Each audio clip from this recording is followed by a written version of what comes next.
What's going on, everybody? This is your former AEW World Heavyweight Champion. Once a champion, always a champion. Swerve Strickland. Whose house? Swerve's house. You're watching True Heel Heat podcast.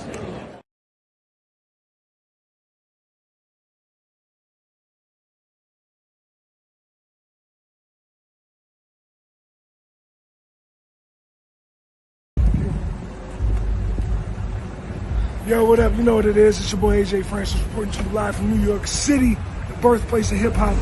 And I'm telling you that I'm only tuned in with True Heel Heat Wrestling. Holla at me.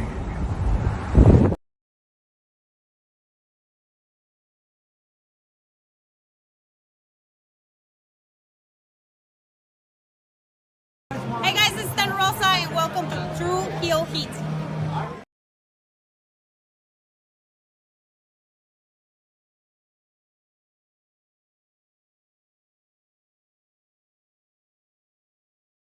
All right, hello, True Heel Heat. I'm the AEW World Champion MJF. Just in case you're deaf, dumb, blind, stupid, or since you listen to this podcast, or you're listening to True Heel Heat, and I apologize for that.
Hello. It is me, your True Heel Phenom SP3. We are live on the True Heel Heat YouTube, Facebook, and Twitter for AEWramble episode 206, Hate and Success, one in the same. Reviewing last night's July 9th, 2025 AEW All In Texas Go Home edition of AEW Dynamite as only we can. And to do that, I am joined by my esteemed colleague, the man of 58,000 subscribers. You go to him for your TV and movie reviews, as well as your honest criticisms of All Elite Wrestling, Tony Khan, and AEW Dynamite, and of course, his electrifying, fantastic collection of Yankee fitteds. He is Jimmy Macram. How are you doing, Jimmy? Good. I hope you all doing good as well. Positively. That was the most positive you've been in quite some time. So, guess I got to give you credit. I hate giving you credit, but I guess I got to. But yes, we are here to discuss AEW Dynamite. We're an hour earlier than usual. Special start time, as Jimmy Macram is a busy man, kind of like me this week for All In Texas week. But you don't want to be busy like me? I do not. The whole reason I have this job. It's the whole reason I have this job instead of a real one. I don't want to be busy. Is that the whole point? That was the whole point of doing this. Running around, shaking my head. Well, you're only watching like 2 shows right now, so I understand you're not going to be. You don't want to watch The Bear. Give The Bear a chance. The Bear? No, thank you, sir. I'm gonna pass on that. It's good. Season 4 is good. I don't need my girl to cheat on me twice. Once, and I get the message. We're done. And season 3 was cheating on me. You told me I'm wasting my time. I got you. Okay, fair enough. I'm done. Appreciate it. No, but she's turning her life around, Jimmy. Oh, okay. I guess I put myself through that again. Fucking idiot. No, thank you. Hard pass. I'm good. Best of luck to you in your future endeavors. He's like, you know what? Bye. It's not gonna let you down, sir. It's not gonna let you down. Imagine you saying that about a girl. Real life. Imagine you saying that. I'm telling you, I know her. She's changed. I'm telling you, Jimmy, she's changed. Why do you compare grading a wrestling show to grading papers in elementary school? And why do you compare The Bear to your girlfriend cheating on you? Because people need analogies to see how ridiculous they're being in life. And I am here to help. You think this is helping? Should help you realize the mistake you're making. Which is what I'm trying to do. I didn't make a mistake. I loved it. I loved The Bear season 4. Is that the last season? Yes. Probably. No, it's not, actually. Right.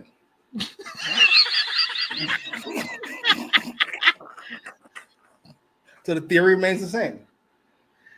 You're on the clock. You're on the clock. If your girl never cheats on you ever again, it's because one of you died. And she never got the chance to. Because it was going to happen again. I'm sorry.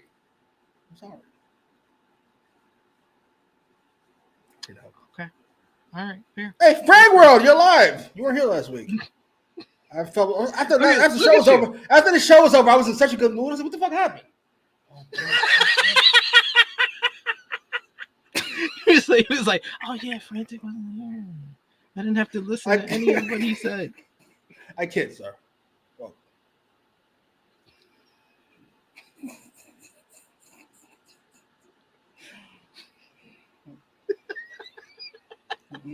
Well, there you have it. That's the show this week, guys. Thanks for coming. We appreciate y'all for joining us live. Appreciate y'all. If you're watching us on demand, remember to show your appreciation back. The simplest way possible is by dropping a thumbs up on this video. You can share this video with all your wrestling fans, friends, and family on all your favorite social media platforms. If you are new to the True Heel Heat YouTube channel, hit that subscribe button, hit the bell to stay notified for all the great content here. And of course, you can sound off in the live chat. We love to interact with all of you guys and hear your thoughts on last night's AEW All In Texas Go Home edition of Dynamite. Give us your thoughts and everything that you felt about the show, and we'll try to highlight as many of your comments as possible. But of course, if you're feeling generous, you want to give back to what we do here, you want to show your support to the True Heel Heat YouTube channel in the best way possible, and AEWramble, which is here every Thursday to talk about Dynamite, you can do so with a super chat donation. The super chat donations go a long way to help the channel grow and move forward. Goes back to all the contributors that you see on screen with us here, and we always appreciate the support. We got our first super chat donation from the good brother Chuck Berries. Thank you so much, Chuck Berries, for the support, good sir. So we will give you our favorite here as we miss Mariah. Speak, bitch. Come on now. Oh my God, Shavon. What the hell is wrong with you? How many B's are in that bitch, by the way? Speak, bitch. Come on now.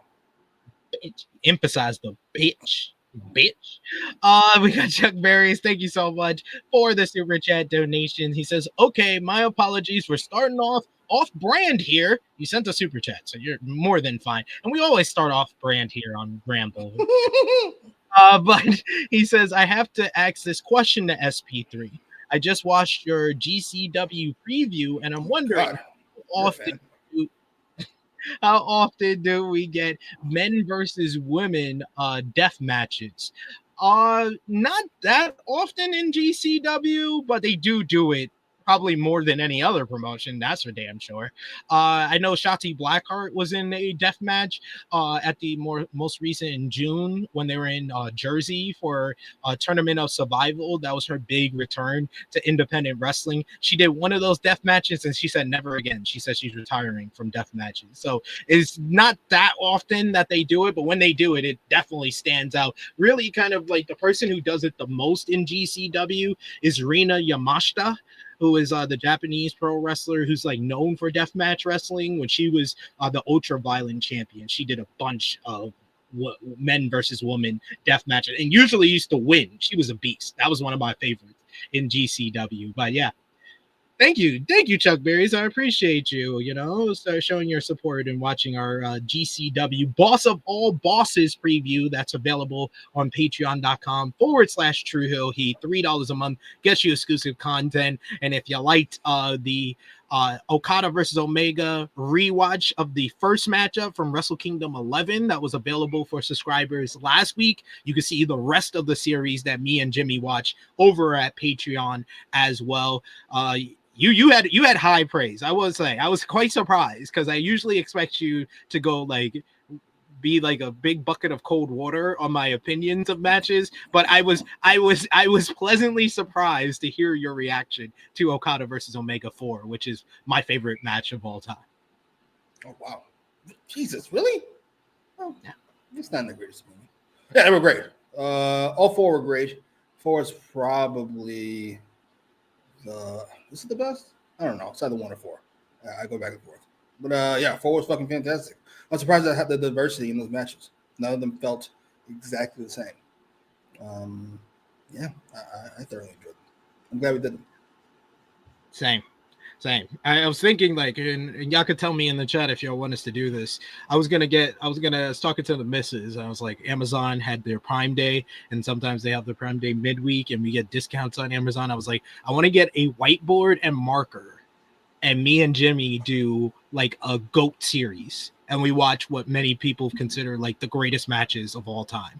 And then we just add the Okada Omega series to that, and we can rank it. We can come to some sort of agreement on how we rank those matches, and then we could watch like the Ric Flair Ricky Steamboat series. We could go to like watch old school Japanese wrestling like Kobashi versus Masawa and stuff that. We could go and watch Rock in Austin or Austin and Triple H, three stages of hell, and we can like come to an agreement. We could do it like seasons and be like, this is the GOAT for this season, this is the GOAT for that season, stuff like that. GOAT matches.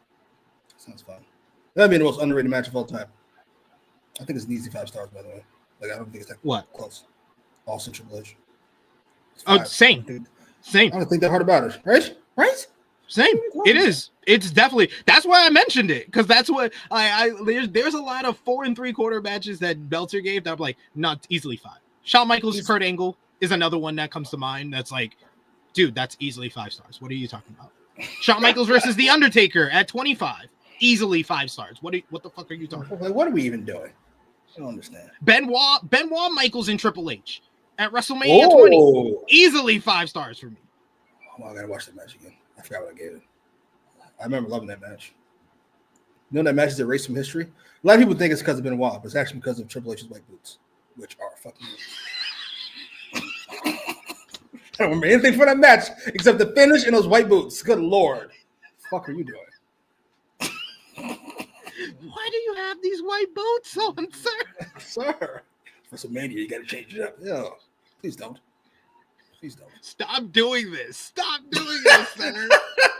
And it's also erased from history because it's like a a highlight of the Reign of Terror, which is a 3-year run where this was the reprieve when Benoit was the title, but it didn't last as long as when we lived through it. Benoit's reign was 4 months, but in retrospect, it felt like 4 minutes.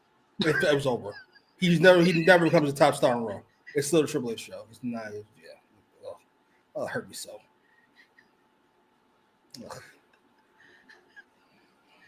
Oh, we got Frantic World in the chat who says, I was busy last week. Hello to you too, Jimmy. Laughing emoji. There you go. It's always healthy to have a rivalry with someone in your chat. Like over in the Weeds, I have a rivalry with Zeno Hour, who's the top commenter over at In the Weeds, Zeno Hour. So yeah, I have a rivalry with him as well. So I understand. Speaking of which, a lot of these bums were shitting on Mariah May, or whatever the fuck she's called now. Blake Monroe. Jeez, that's an awful name. Anyway, what was I gonna say? Did you read the report that they're considering turning her heel? It's like, why did you introduce her as a babyface, you idiots? That's my exact thought. Fucking, what are we even doing? This man considering Triple H heel. Really? Tell me more. It's like, yo, it's crazy to me. And I just had this discussion too on In the Weeds. But like the perception war has really, it's like a pendulum. Like the business wise, I think WWE will always be number one in that regard. The only thing that AEW can win in is a perception war. And they were winning the perception war in like 2020, 2021. And then Brawl Out happens in 2022. And then every Brawl Out happens around the same time as Vince getting out of there and Triple H taking over and the product getting better. So it's like a pendulum swing that had influence on the business patterns for AEW and on the business patterns of WWE becoming like white hot. But 2025 has really seen that pendulum start going in the other way, where WWE just has been doing some idiotic decisions. And like, despite Raw, and you know, me and you, we always talk during Raw. We, on the most part, we always enjoy Raw. But I was talking to like Alice McCarthy and Sadie Nyangi earlier this week. I was like, Raw's been consistently good since WrestleMania. But then if you watch all of WWE, you watch NXT and then you watch SmackDown, that feeling of goodness about WWE goes away by the end of the week. It goes away by the end of the week because nothing makes sense after Monday. It's some of the decisions I just find jarring to me. It's like, I don't understand why we did that. I don't understand what we're going for. Usually I'm going to say what we're going for. It just didn't work. I don't understand what we're going for. I don't understand how Drew comes back and takes an RKO. Like, I don't even get it. I really don't understand. Please explain it to me like I'm 6. I don't get it. What the fuck are we doing? Oh, well. I don't understand. And yes, Dion, yeah, Rina Yamashita is the one with the braids, Japanese lady with the braids. He says, I've seen a bunch of clips of her. She's a beast. She's an absolute beast. Yeah, and we got also in the chat here, Davion, who says, what's up, THH and chat? Glad to join for another edition of AEWramble. You guys rock. You rock, Davion. You're always showing us love. We appreciate you, sir. We also got here Frantic World, who says, hey, SP3, do you think we will see Bozilla in AEW or WWE in the future? Bozilla, she's a prospect, but she still needs more time in Japan. I think the fact that, you know, she just started off in Stardom, that's good for her career, and Stardom puts you on track forever, wherever you want to be. We've seen it with Mariah May. We've seen it with Mina Shirakawa. We've seen it with Tekla. So if her goal is to come to the United States for one of the top promotions, I think it starts now that she's in Stardom. So she's on track. I think in the future, we will see her in one of the top 2 American companies.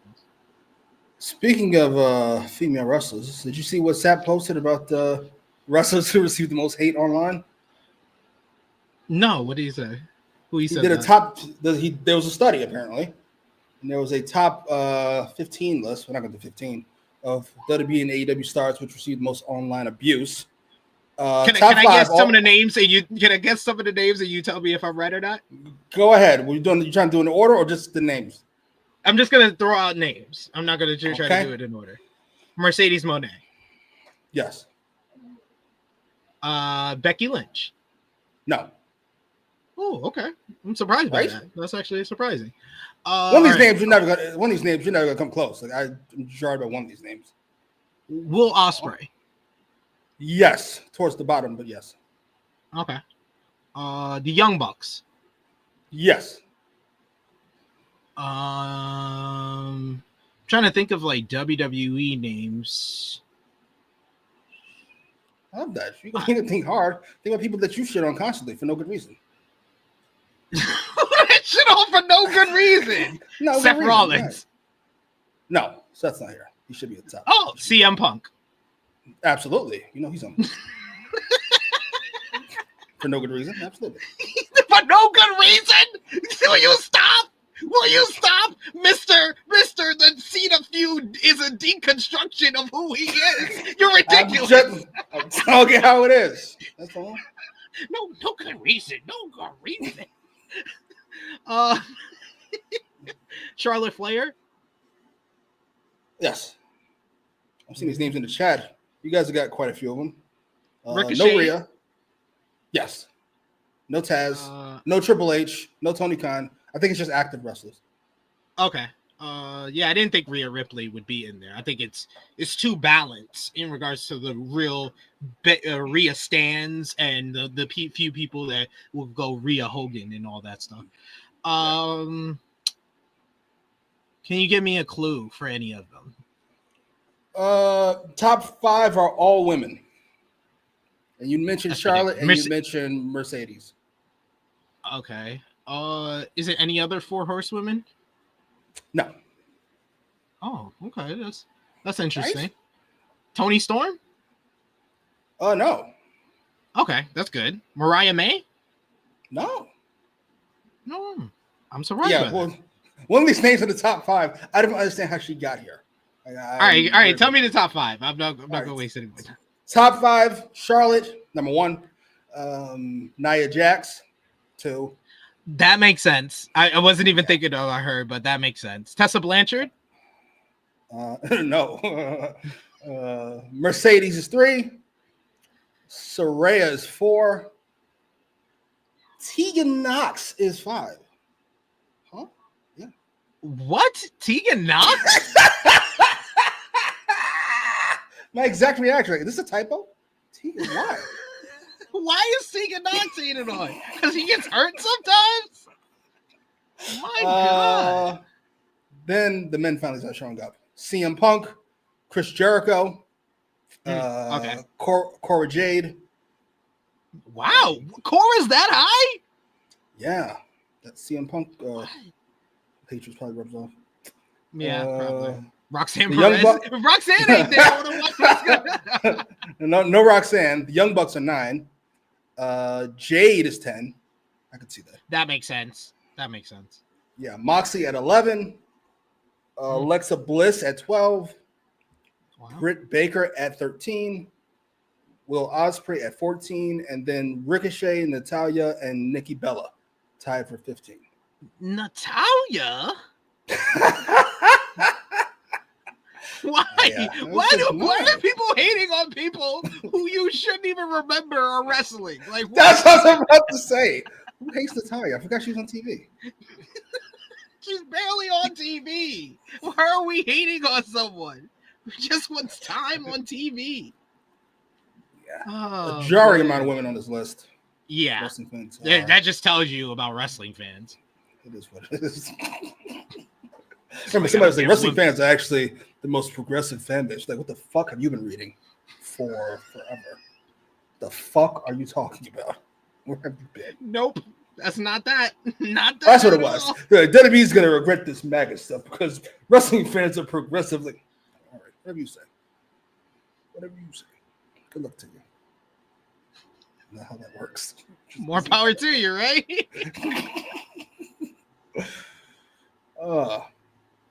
I'm shocked by no Cena. I'm really shocked by this list. This list kind of stunned me a bit.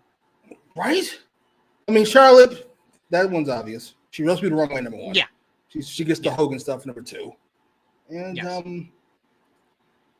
I'll be nice. Fuck it. She's our number one. Mercedes is another one because of the whole creative control and all this stuff. That the easiest one to guess.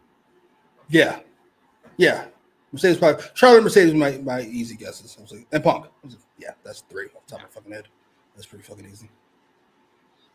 I forgot about Chris Jericho, and I'm happy to forget about Chris Jericho. I'm not gonna hold you. I've been enjoying my time without him. If you don't mind, I appreciate it. And for being honest, I appreciate the fact that he's been gone for a while too. I wonder if it's over. I wonder if he's done in AEW. I doubt it. I doubt he's done with wrestling, and I've also been doubting that he's this is like the end of his run in wrestling, even if he's done in AEW. Oh, I don't care if he goes somewhere else. I trust if he goes to WWE appropriately. I trust Triple H to bury him appropriately. Can't help himself. Can't help himself. Or at least make him do some shit he doesn't want to do. Like make Punk go to Saudi Arabia. He can't help himself. He's like, he's got the Green Goblin mask just talking to him like, yeah. He's like, this is for all the shit you've been talking all this time. Mm-hmm. Yeah, we're going to do great by you. We're going to do great by you. I promise. Yeah, I can't see him. Ninja Morty says, if Saraya had broken up with that racist transphobe a year and a half ago, she'd still have a job and not be on that list. Oh, well, you live and you learn. I think she would still have the job if she still wanted to have a job, to be fair. She chose to leave AEW. It was a mutual thing. It wasn't AEW firing her. So what kind of revisionist history is this? They fired her because she wasn't a very good person. Rise. Whatever you say. Stop it. She left because she wasn't being used. She wasn't being used because she's not good anymore. And that's it. That's why it was an amicable split between the two. She was like, I want to leave. And they were like, all right. And we bid you adieu. I will say, I did not have, like, we talked about the whole perception war that's changing and the pendulum swinging this year with AEW and WWE. One thing I didn't have on my bucket list, though, because I saw the signs of Triple H kind of slipping a bit as Booker at the end of 2024, and I think we talked about it on here, but I did not envision Tony Khan getting good at PR, because that conference call, his answers to stuff, him admitting that he benches people and stuff, this is like the exact opposite of, like, Nick Khan and Triple H before WrestleMania. I was like, yeah, he was like, when he got asked about the Britt Baker rumor that she asked for her release from the company, he was like, no, I have never had a conversation about Britt with Britt about leaving. He was like, as far as me using her, he was like, well, it's basically like sports. He was like, there's like 11 guys that you use on football, and then some of the other guys you have to people on the bench. He was like, right now we have a couple of people that we're focused and featuring right now, and she's one of the people that's on the bench. When we need her, we will be using her. I was like, I wish you could have made that analogy a little bit cleaner, but I appreciate the transparency. That's not transparency. You guys want horse shit and he fed you horse shit. This is what I'm saying.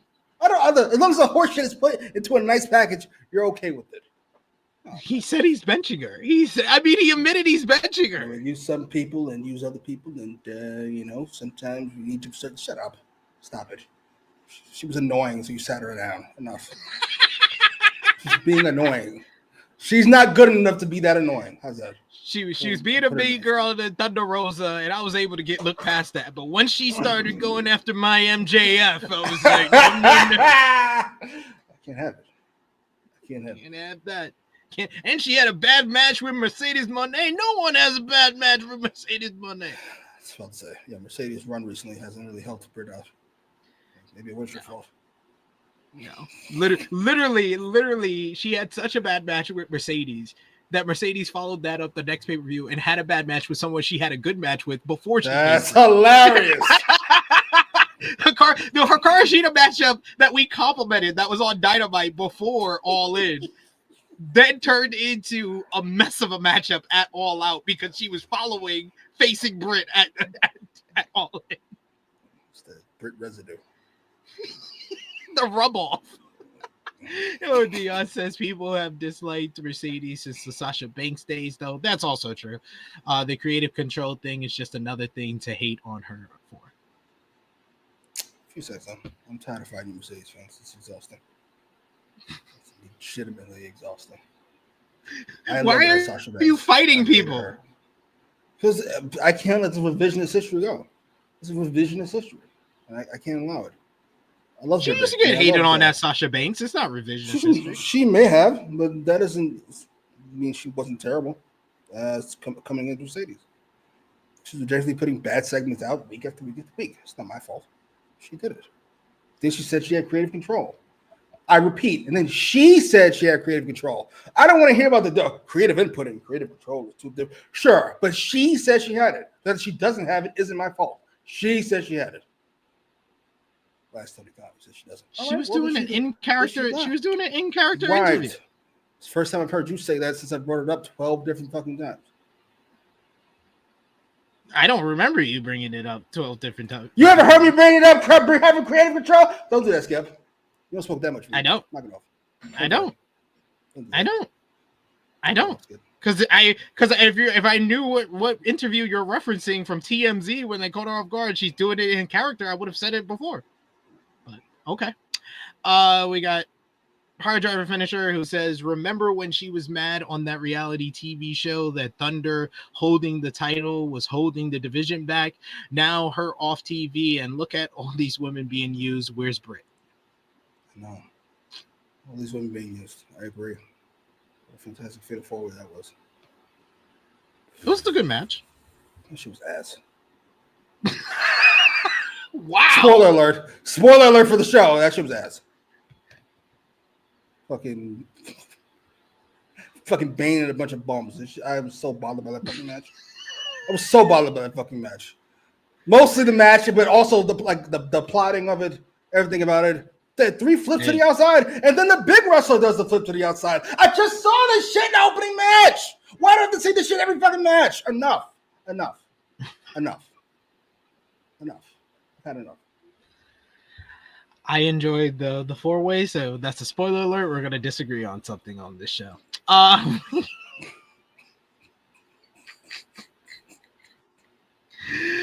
Keep coming with those comments in the live chat. And of course, if you're feeling generous, you want to comment highlighted on screen, send a super chat donation. We got to get into AEW Dynamite last night, which was the start of All In Texas week. And the show took place from Garland, Texas. What did you think about the crowd last night? How big was the crowd? I think it was just under 3,000. Jesus. Oh, great crowd then.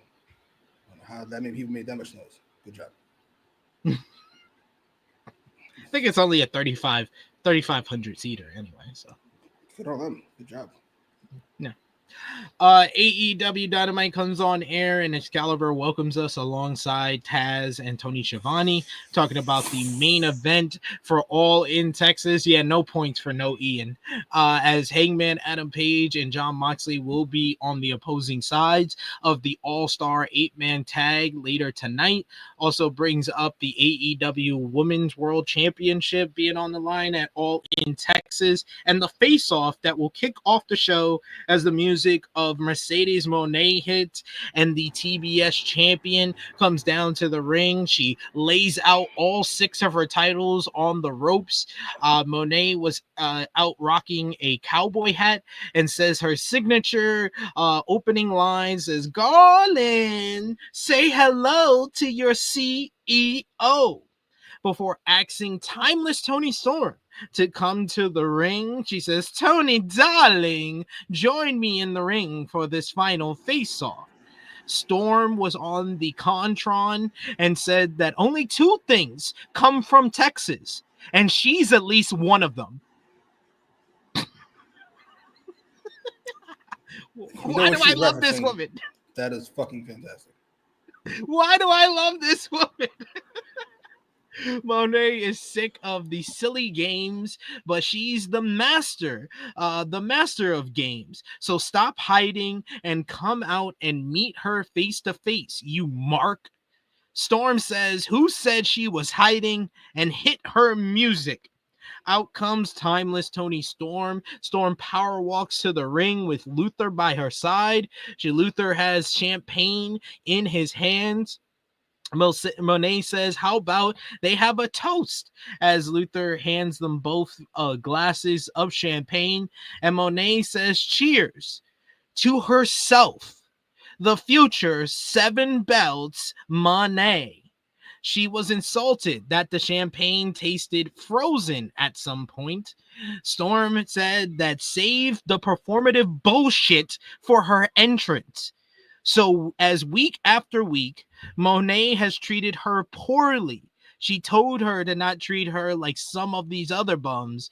And she says that all Monet does is speak in catchphrases. She has the authenticity of a spray tan in a rainstorm. Great line.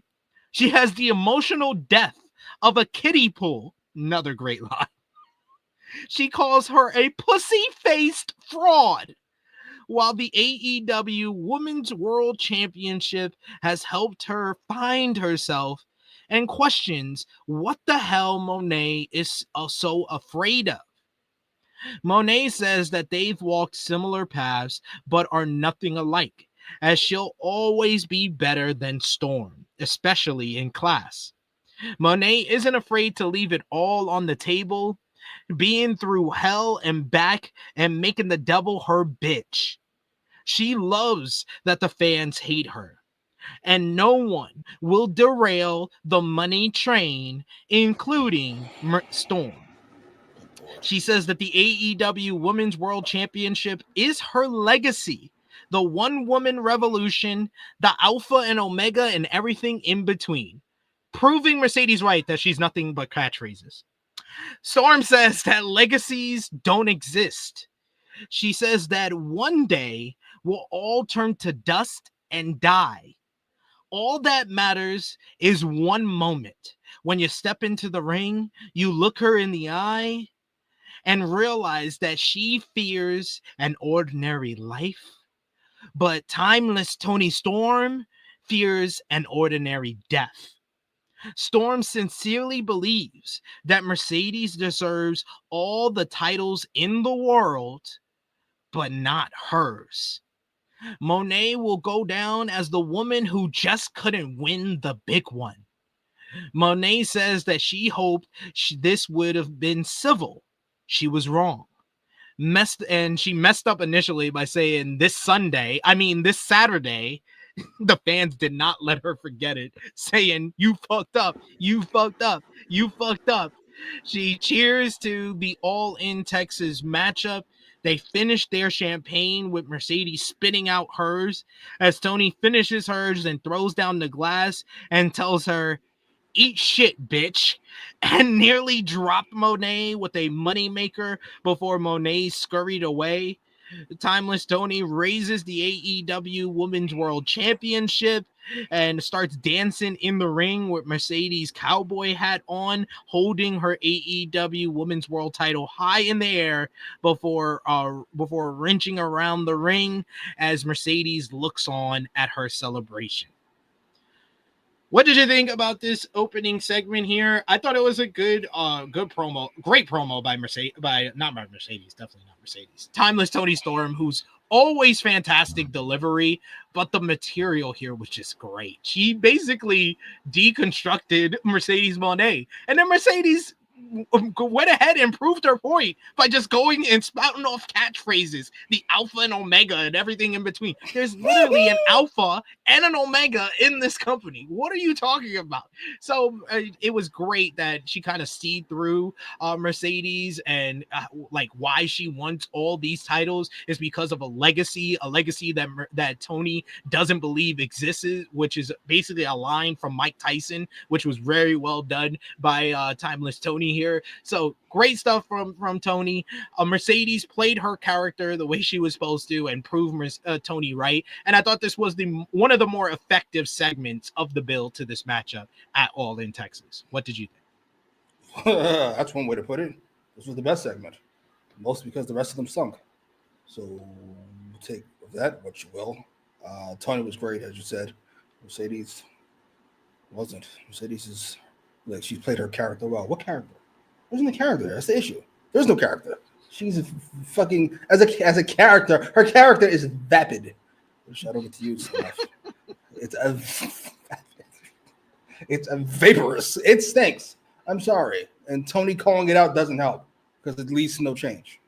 I appreciate her saying everything I thought, everything everybody with a brain thinks, but it doesn't change, which it isn't because Mercedes went right into that fucking mode. Then what are we even doing? I was wondering what tied. We were talking about Seth Rollins on Monday about how we weren't a fan of his. Do we even call it a promo? I'm not sure we call it a promo, but I haven't been a fan of him since he's turned heel again. I haven't really been a fan of him as a babyface before that. Same. And I feel about him the same way I feel about Mercedes, but there was nothing to tie those two people together. Then Moxley has a promo later, which is good, objectively good, but it stinks because it makes no fucking sense. So I was wondering what tied these three together, and it came down to the same thing.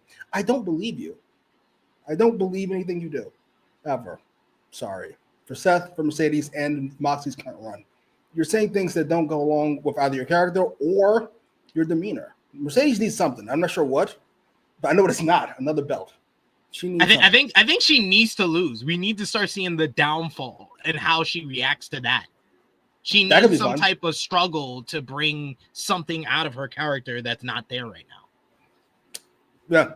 Yeah. Ironically, very ironically, she's starting to face the same problems that Charlotte faces, which is outside of what you do, there's nothing there. Like nothing. Not even a little bit. So yeah, maybe her losing and having to face this. All right, stop it. I'm not gonna do it. I was gonna go with you, but I can't. This feels way above wrestling. She loses and she has to come to grips with the fact that she's not. Stop it. She'll lose and then she'll beat Willow, and then we'll move on. Stop it. We've been talking about it. Stop it. She starts to lose all the titles. That would be great. That would be great. Great story to tell. She has to rebuild herself and then get right. Next on Breaking Bad. Right. Yeah, no. He's like, this is wrestling, sir. This is wrestling, sir.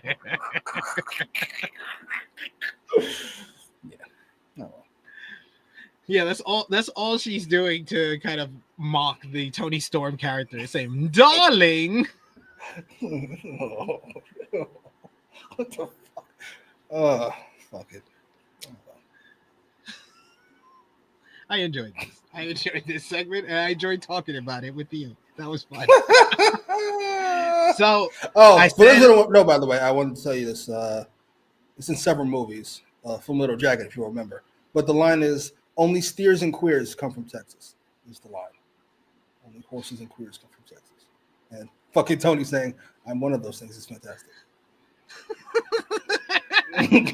She's queer. She is queer. That's one of her greatest promos ever. She's like, I'm here, I'm queer, and I'm timeless. She's talking great.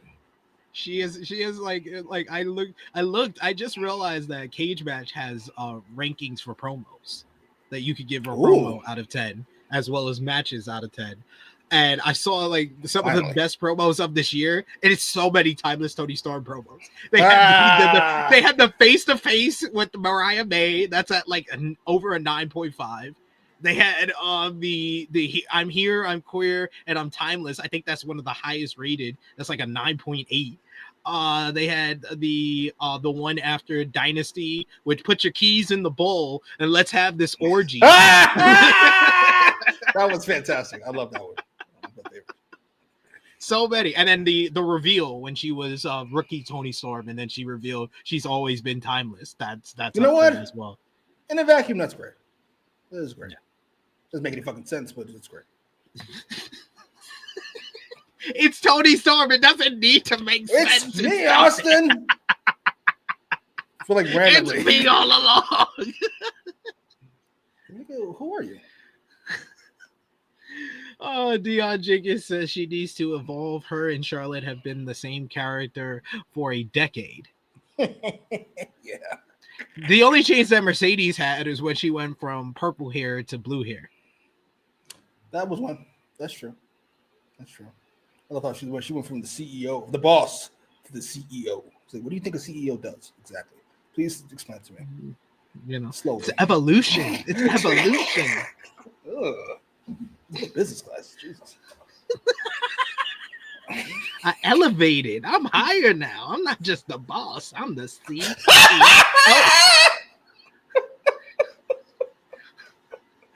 All right.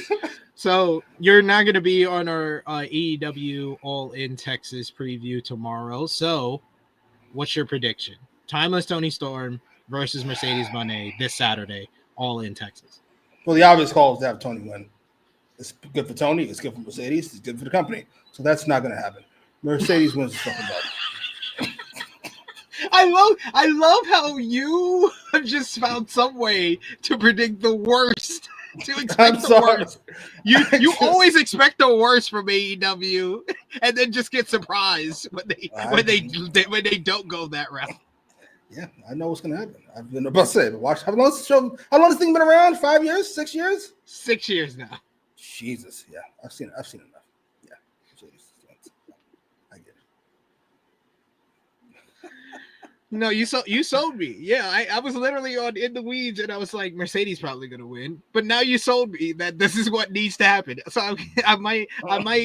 We'll see tomorrow where my head's at. But you've leaned me towards that Toni Storm winning is the right decision. So easily. All right.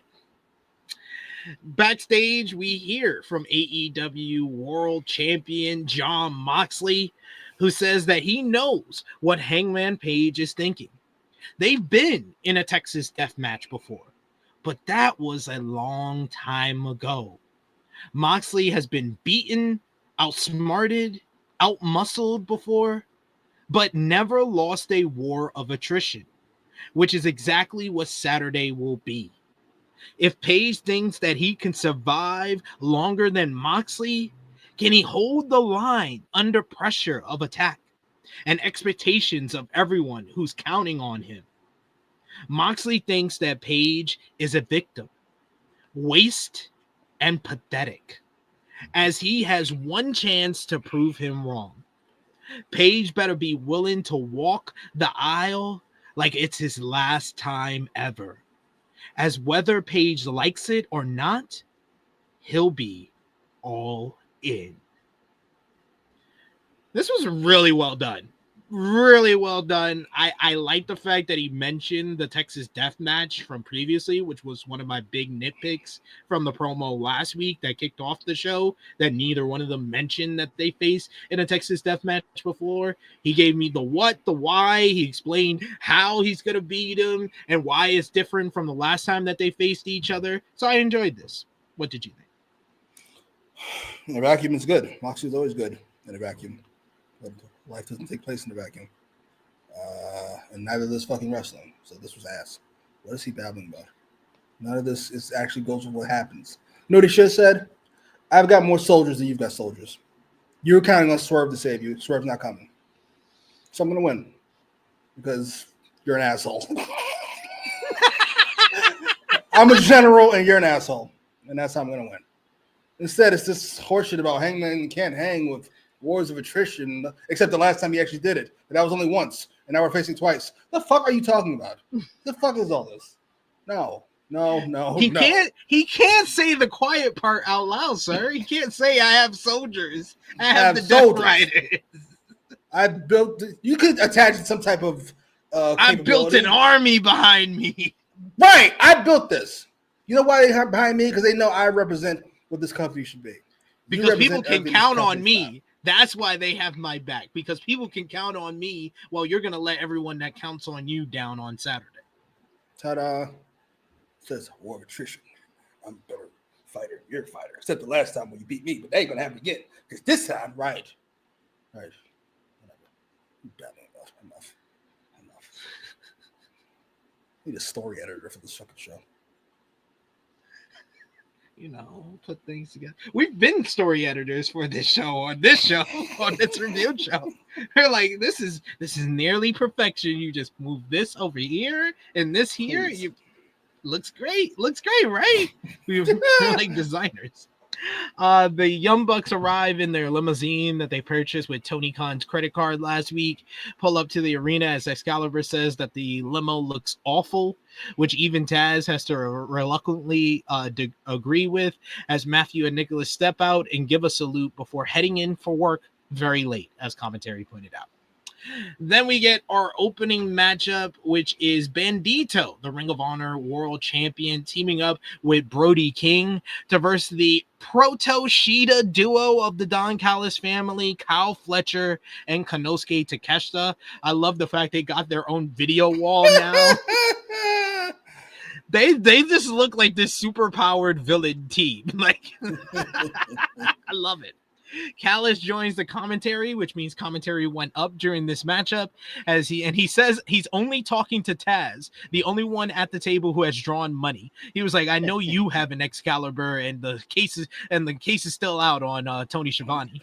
King and Takeshita start things off as they start colliding against one another like bulls as soon as the bell sounds, until Takeshita went for the eyes and tags in Fletcher, who was quickly mowed down and chopped in the corner by Brody King. We get a head of steam. Bandito tags in and he hits a sliding drop kick as King then followed up with the senton. Bandito wanted Takeshita in ahead of their Ring of Honor World Championship matchup this Friday at Supercard of Honor, and Takeshita obliges, so they start exchanging some forearms with one another. Bandito kicked up out of a shoulder tackle as they traded tilt-a-world attempts until Takeshita ran through Bandito with a clothesline. Low bridge sent King to the outside where Fletcher met him with a big dive. Then Bandito followed with a big dive, and then Takeshita hits a tope con hilo, and then we finished the dive fest with Brody with a huge tope suicida, knocking down both of the Callis family members. Back inside, Takeshita got his knees up on an assisted splash as a double big boot by Takeshita and Fletcher sent King crashing to the outside. Bandito then hit a double snap drop kick. Bandito was worked over for a bit as the heels were in firm control, had enough time to even do some poses. We get Bandito though, he gets popped up by Fletcher when we return from break, and he spikes Fletcher with a big tornado DDT to a huge pop from these fans. King made the hot tag and flattened Fletcher with a black hole slam, and then corner cannonball was followed through by King. We get Fletcher, who managed to battle back with the desperation Michinoku driver into the double down, allowing Bandito to tag in, and he hits a snap Hurricane Rana on Takeshita for 2. Fletcher held Bandito in the corner for Takeshita to follow in with the haluva kick. Then Fletcher flew in with a big kick right to the face. The Bandito didn't even look like he was expecting that. Then they tried for an assisted corner power bomb, but Bandito countered mid-air with a super Hurricane Rana. King held Fletcher in the ropes with a choke until Fletcher was let go and unconscious, and then falls on top of the pin cover after Bandito had the pin on Takeshita after a frog splash.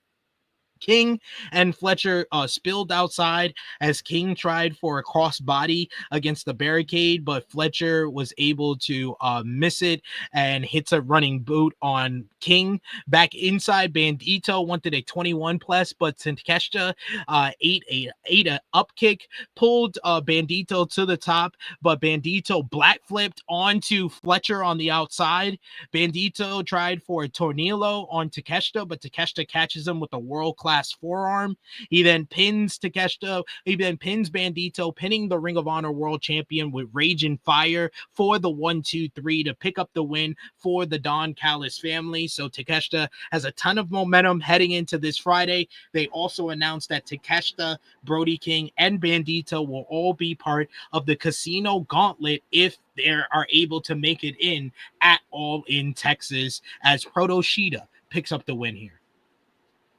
Awesome match. It was a lot to recap, a lot to take notes of that matchup because it had so many moves. It was fast-paced, action-packed. All 4 of these guys worked really well with each other. And Bandito, man, He's been very one of the most impressive in the build to All In. He's really gotten better since his time in Mexico. All the other three guys we always compliment here, but I think that Bandito's been really showing out over the last couple of weeks. And again here, what did you think? Yeah, good match. Bandito was great. I will say this: he should retain. He's going to retain. He should retain. Takeshita losing to Bandito. And I expect Fletcher will beat Adam Cole. So Fletcher will be walking around as the TNT champion with the European Championship, and Takeshita is going to lose for the TV title. No, he's losing for the NXT Championship. This is brilliant. This is brilliant shit here. I must say. Well, he's heading over to Japan for a month. What is this? What is going? What? This is what I'm saying. You know what? I'll be nice. Sure. He's gonna be in the G1 again. This is how we restore Takeshita with a nice little G1 run again. This is like turning on your air conditioner every year and then turning it off as soon as it's not hot anymore. That's what Takeshita does. They heat him up for 3 or 4 weeks and then he's done. He's done. We're back to him being treated like shit until next time. Why am I being punished for being the best wrestler in the world? So I know that Fletcher is going to win the TNT championship, but what do you think about what Davion said? Kyle Fletcher and Konosuke Takeshita would make great tag team champions one day. I feel like this company has all the makings of a great tag team division. They just don't have all the great tag teams in the division. Because Proto Shida is one of the best tag teams in the company. Yes. So Proto Shida, the Hurt Syndicate, the Bucks, and the FTR. What do they all have in common? Their heels. What do they have? Well, you got Swerve and Ospreay. Brilliant. You got Swerve and Ospreay. Brilliant. This is brilliant shit going on here. The Golden Lovers. You got some baby faces here. But yeah, you know what? If you fucking have Swerve and Ospreay win the belts, then yeah, we can have a nice little run here. Since they should have nothing to do for the next year, obviously. I was hoping. Yeah. Spoiler alert when I asked you that question. But yeah, I think we're on the same. I think we've been on the same page since last week when they made that stipulation. But after last night, I was like, yeah, that's the right result, guys. Like, I'm just like, y'all know that's the right result. Chiller with Chase says the Takeshita cycle, wrestle great debuting star, do nothing, get pushed for 3 months, loses deciding match, goes on excursion, drops out a wrestler who we think he will get pushed. Repeat. It's just an infinite cycle of disappointment. I can't do this anymore. I can't fucking do this. Oh, Power Drive, you're not with us? I mean, I get it. Listen, if it's up to me, Ospreay had the belt already. But he doesn't. So he left me. They're gonna wait for Wembley, guys. They're gonna wait for Wembley, and that's not until over a year from now. So we got time to do stuff with him. It's WrestleMania 14. Super kick. 1, 2, 3. Michaels beats Austin because we gotta wait. We gotta wait for the right time. Austin's gotta win the belt in Texas. What the fuck are you talking about? This is the company. It's the company's right in our hands. What are we doing? Good Lord, these people. No. Ospreay would be more of like The Rock in this situation where he got eliminated. Rock got eliminated as the last competitor in 1998 Royal Rumble, just like Hangman beat Ospreay in the Owen Hart Cup. Ospreay is the biggest fucking babyface in the company. This is not The Rock in 1998. We're not getting that off. Absolutely not. I'm just trying to get scenarios here, sir. It's Hangman's Austin now. Oh my God. We're going back to Goldust. You did a great job, Steve. Goldust has been around. He's done the work. You're outrageous. You will not do that to our Hangman. I'm joking. He's much more like The Undertaker. That's fair. That's fair. Yeah, that's top tier babyface is always around. That's fair. We get a video package on the Outrunners versus FTR from last week's Collision. Absolutely tremendous matchup. I want to see it. Dude, FTR is so good. FTR is so that match did not even wrestle outside the ring. They didn't even go outside the ring. It had a great tag team matchup. Sold. Kept it in the ring. Good job. And they got a great match out of the Outrunners. Outrunners cut a promo here talking about how close they were to winning the match, but still stood toe-to-toe, proving the Outrunners will never quit. This isn't over between the two teams, and it is announced for tonight's Collision. It will be FTR teaming with the Patriarchies, Christian Cage and Nick Wayne, to take on the Outrunners and Jet Speed on a special night on Thursday Night Collision. And then we come back from commercial break and we hear from FTR and the Patriarchy asking how this is going to go on Collision. Cage runs down all the accomplishments of FTR, multiple tag team titles. He says one of the greatest tag teams that he's ever seen, but he doesn't have enough time to run down all their accomplishment. He's expecting nothing but success when they team up with each other, as he likes where FTR's heads have been as of late. If they scratch FTR, if they scratch their backs, then they'll scratch theirs at All In. He says once they win the AEW World Tag Team Championships. Stokely Hathaway says that it's a miscarriage of justice that FTR aren't included in the tag team title match at All In. Not like they're the most winningest tag team in AEW history or anything, or two-time AEW World Tag Team Champions and 7-time tag team champions all over the world, one of the greatest tag teams of all time. Not like any of that, you know. Hathaway says that, but all of that is not Christian's fault. So at All In, they'll be watching, and this bat scratching thing, we'll see how tomorrow goes. Hathaway goes and extends his hand for a handshake. Christian doesn't want to shake his hand, so he literally pulls Christian's hand up to shake it. As FTR walk away, Christian wipes his hand on his jacket. That was fun. The rest of the promo was fine. I like the interaction. I like we're starting the interaction between Christian and FTR. I wonder where this is going. Oh, I didn't piece it together. Mm-hmm. Finally, Christian has anointed you all's time. He's like, we can start it while I'm doing this.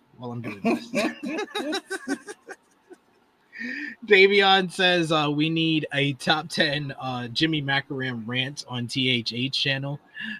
I mean, I would have to go back and to like all the previous episodes. You should call it top 10 times Jimmy was right, but nobody listened. That's literally most of your rants, is when you feel like nobody's listening to you. I only yell when I know I'm right. I think I'm right. I don't yell. If I know I'm right, I still yell.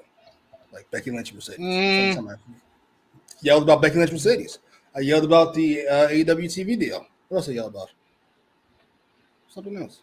And people won't listen to me. I'm trying to tell you.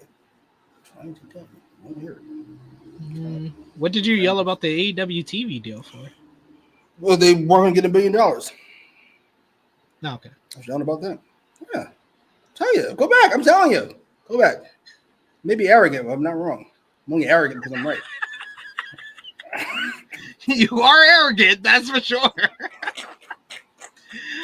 We got Annika who says, remind us why it's not FTR versus Hurt Syndicate. I mean, I think if the All-Star Tag Team matchup starts off Collision tonight and FTR are like the winners, they get the pinfall, just add them to this matchup. Why not? You're not doing anything else with them at the show, and they deserve to be on the show. Or they can be kept off the show. Listen, I love FTR, and I would add them to the show. I would, to the match. But don't you take some of this shit more seriously if we start keeping people off of it? Remember when Vince did that fucking, I think it was Cody's comeback at WrestleMania. The whole build-up was Seth's going to be kept off of WrestleMania? Yeah. Did you take Seth being not at WrestleMania seriously at all?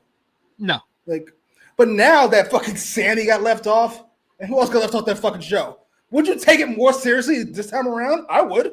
Oh shit, you made it be the fucking show. Nah, Seth's too big. Seth's too big. I would never think that Seth Rollins is not gonna be on the show. All right, well, not Seth, because that's Triple H's guy, but somebody else. We shall see. We shall see. Hey, but I went back and watched the opening of Monday Night Raw. That actually was the best Seth Ryder segment because Seth only said one line. Braun Breaker was my MVP of the show when we did the review. He was the MVP of the show. Unlike Seth, I believe everything he does. I just go, does he know this is not real? Everything he does, like, all right. He's insecure. He's insecure. He's easily annoyed. He's terrifying yet sympathetic. He became a multi-dimensional character in one episode. It was amazing. He's so it was great. Amazing. He's like a high school bully. He's fucking fantastic. Everything about him is fucking great. Everything about Seth is funny.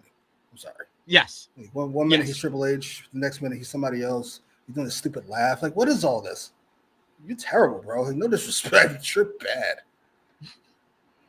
And how are you in the same household as one of the best heels in wrestling? What is going on? My God. I watched that segment. I was like, I haven't felt this way since maybe Punk 15 years ago. Like, where I don't know no matter what's about to happen in this ring, Becky's not gonna get flustered by shit. She is in charge. I was like, God damn, she's fucking fantastic. She's fantastic. And I love the fact that I've basically become part of her character at this point. Oh my God. How many times she mentions this? How many times she's mentioned it? She's like, I'm the greatest. And it's not just me saying it, it's Sports Illustrated. It's that she needs a t-shirt. I would buy the t-shirt. It's one of her catchphrases at this point. That's great. I love it. Rebecca Quinn. We got here Big Man Dogs giving the star rating to the backstage segment. three and a half star backstage segment. Not a show stealer, but very good fun. Yeah, did his job. Effective use. Didn't annoy Jimmy despite us promoting tomorrow's show. So that deserves a good rating. So good choice of 3.5. Then you had Ricochet, who was officially announced for the men's casino gauntlet. He is going one-on-one with Blake Christian here. Blake gets no entrance. Yeah, Blake gets no entrance, but he had an inset promo where he said that he's all alone after what the Gates of Agony did to his partner Lee Johnson on Collision. Christian said that he hopes Ricochet leaves his dogs in the cage tonight so he can kick his ass one-on-one. Spoiler alert, that was not going to happen. Commentary talked about Ricochet also being in the casino gauntlet last year at All In, as Christian got a hot start, leaving Ricochet scrambling outside, forcing Christian to give chase and suckering him into the ring. Christian answered with a dropkick out of the corner and then slapped the bald dome of Ricochet. He followed up with a twisting corkscrew dive to the outside, and then the Gates of Agony, Bishop Khan and Toy Leone, showed up in the aisleway, which gave Ricochet some confidence. Ricochet controlled most through the commercial break, but when things returned, Christian fought back. He hits a rolling Spanish fly and then connects with the misdirection lariat and a step-up corner kick. He then follows up with the springboard 450 splash for a near fall.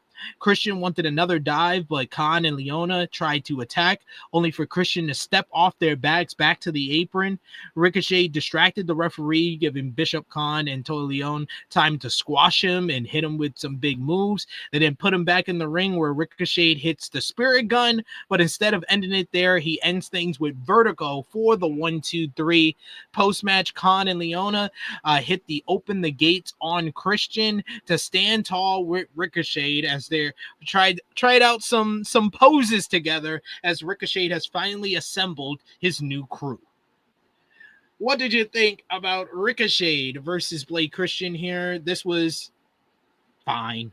it was fine for Ricochet to get some burn and a win before being in the Casino Gauntlet. And I like that the fact that they actually completed the story of him getting a new crew, and it was with the people that I kind of expected from the start. I was like, Gates of Agony, one of these tag teams that's not doing anything. In Gates of Agony, they're not doing anything. Yeah. Let's start with the match. This is wasting my fucking time. Now, Blake Christian, he looks like somebody who will Ospreay in the dryer, right? Can we at least agree on that? Like almost an exact version. Like real quick, you would think that's Ospreay, would you not? Real fast? No. I thought that was the point at first. Like I thought that was literally the point. Like, he's supposed to be like an Ospreay clone, like Fletcher was before. But apparently not. Apparently this is just his gimmick. He is flippy guy who's smaller than Ospreay. Yes, whatever baby. I forget the name. Vanilla Baby.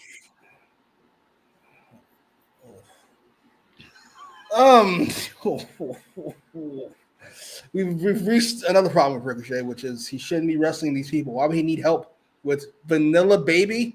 Are you fucking serious? Why wouldn't you put him in there with somebody significantly larger that he would actually need help with? Wouldn't that be the point?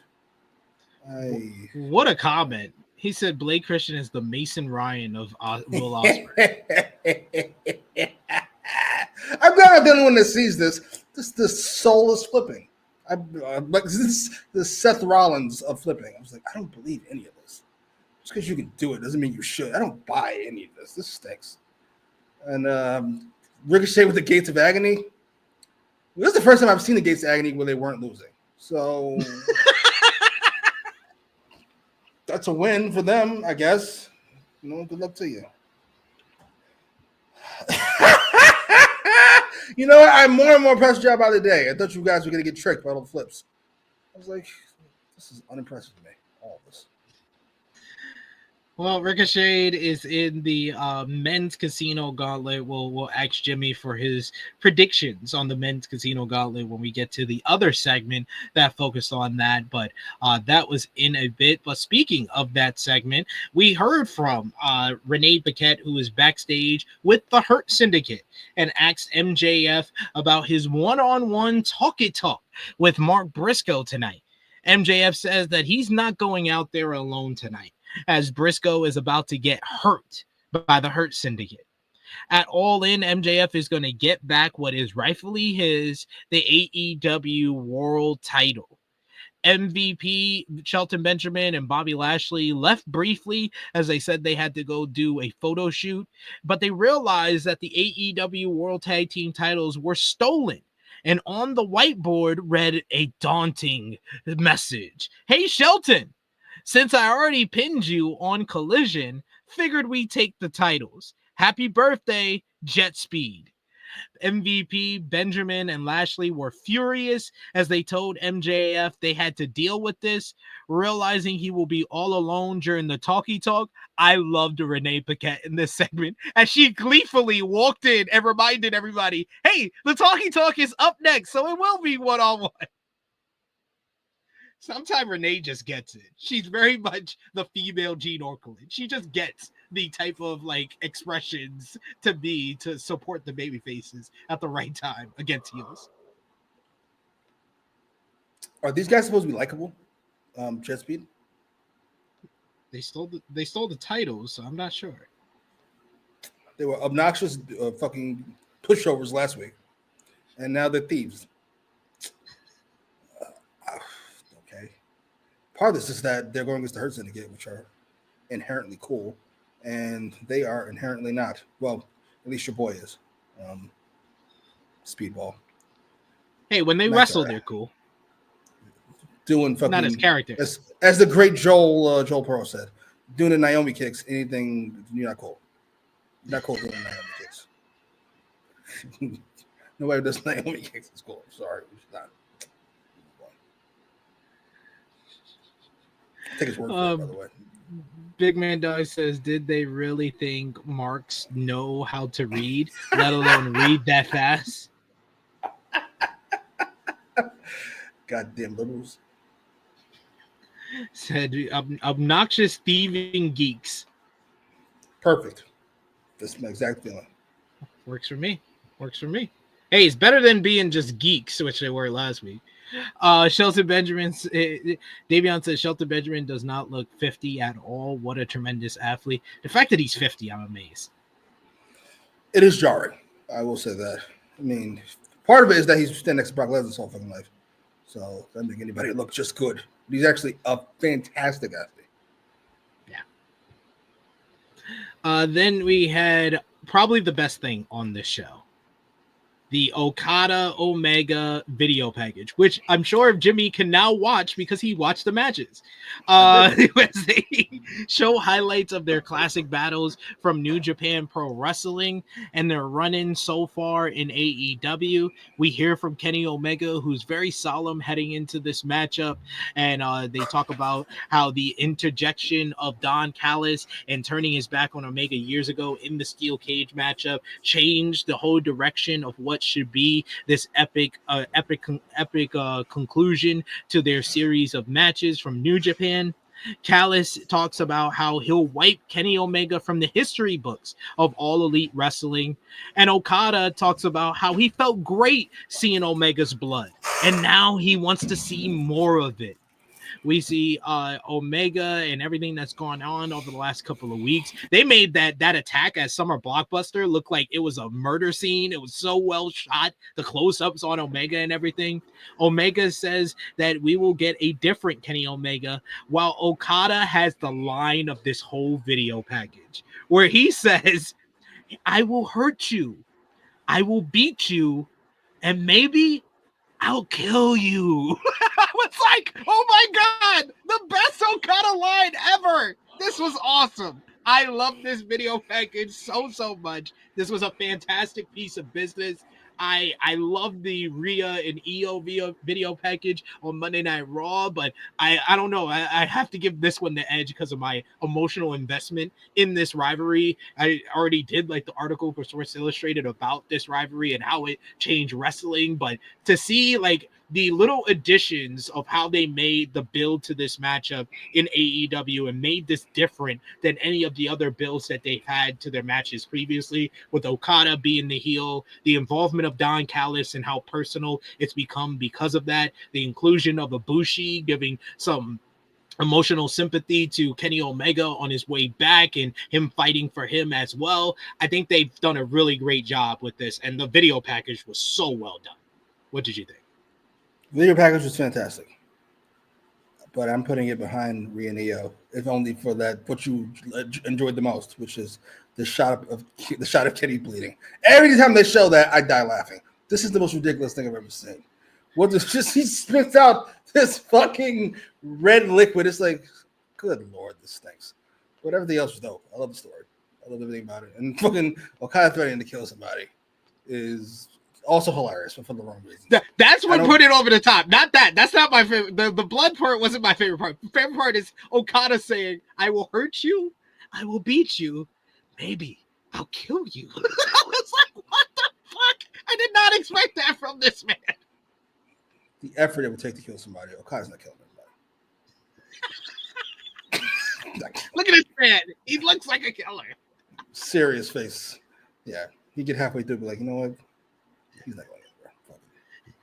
He's like, I stabbed him. I've shot him. I'm out of bullets. That's good enough. I'm sure he's dead.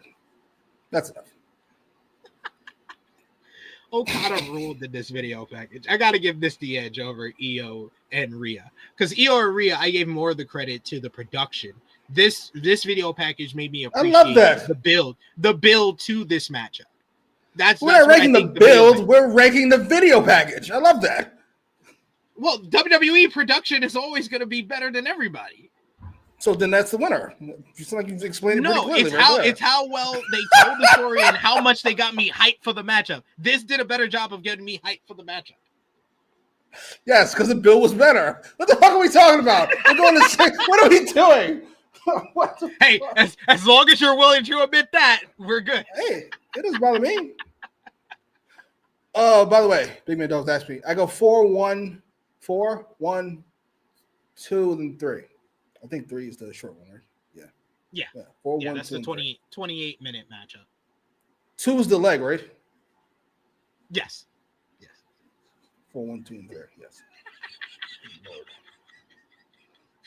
Working the knee. I love how you have not let this go. So it was an amazing bit watching the other two matches with you, where every time they went back, they continued to They spent 15 minutes on this fucking leg and then never acknowledge it for the rest of the fucking match. The wrestlers don't acknowledge it. The announcers try to sell you on some horse shit. Oh, look at that. You held this leg with the suplex. That makes it. No, he's not. What are you even talking about? Knock it off. You're not understanding the details and the nuances, man. You're not understanding the nuances. Boy, oh boy. Gaslit in real time. Holy shit. So well done. So, question for you. Who do you think wins on Saturday? Kenny Omega or Kazuchika Okada? Who's the inaugural AEW Unified Champion? Like, going into last night and like in the weeks leading up to this, I thought it was like a foregone conclusion. It was going to go one way. But like, when you really think about it, it can go either way here, because I can honestly see, like, I was under the understanding, I thought it was like, oh, Kenny Omega's probably going to win. But like, I think like Okada winning, you could see what Kenny's going to do after that. And Kenny's just going to go with the Golden Lovers and be in the tag team division maybe, or go after the top title. He could do either or, because you're going to need him to go after the top title if Swerve and Ospreay are not in the title picture, or you could see him going with Ibushi in the tag team division. With Okada, if Okada loses, I don't see what he's going to do. I don't see like a foregone conclusion where he's going to go next. So I think that it might be the better option for Okada to win. No, we can't book from fear. That's booking from fear. Here's what Okada's going to do after he loses. He'll go home and do what he's been doing during his matches, which is rest. And then when he comes back, he can be a babyface. He can fight the cash. There's a bunch of shit he can do. Omega should win this match because that's the proper result. And plus, it would even the series. There'd be 2-2 if Okada wins. Wait, what? 2-2-1. There'd be 2-2-1 if Okada wins. If Kenny wins, he's won the best of 5 series, because he's 3-1-1. Okada won the first and the second. What's the third? No, Okada. The second one is a tie. It's a draw. Okay, and then the third is what? Omega. Omega wins, and then the fourth was Omega wins. It was Omega. Yeah. So it's 2-1-1, and then he wins the third. There's no room for another matchup. There shouldn't be room for another one now. It's literally 2 1-1. What do you mean? There's no room for another matchup. There is no room for another matchup. It's over. It was like he already won. He's already won. Imagine winning a best of 7 series before it goes. It's not over. If I win this next one, then you go, no, nigga, the series is over. It's done. What time? Best of 9. It's like every time someone loses a bet, they go best of 5. Then they lose the next, best of 7. And then they lose the next best of 9. Pass on that. Thanks. Dion says Okada wins and eventually puts over Takeshita. King Potate says Omega should win. Big Man Dog saying you have a good point. Dion says Okada wins. So I'm glad I'm not the only one who's thinking like Okada might win this. I like the fact that there's a lot of at least like the top 4 matches. I don't think anyone can say 100% who's going to win those top 4 matches. Absolutely. 3 of those top 4 matches, you definitely can't say who's going to win. Which one do you think is can you 100% say who's gonna win? You know which one we can obviously say. I think it can be either one, because you've been very confident about Mercedes winning and Moxley winning. So I am 96% sure Mercedes is winning this fucking match. I am 100% sure John Moxley is winning this fucking match.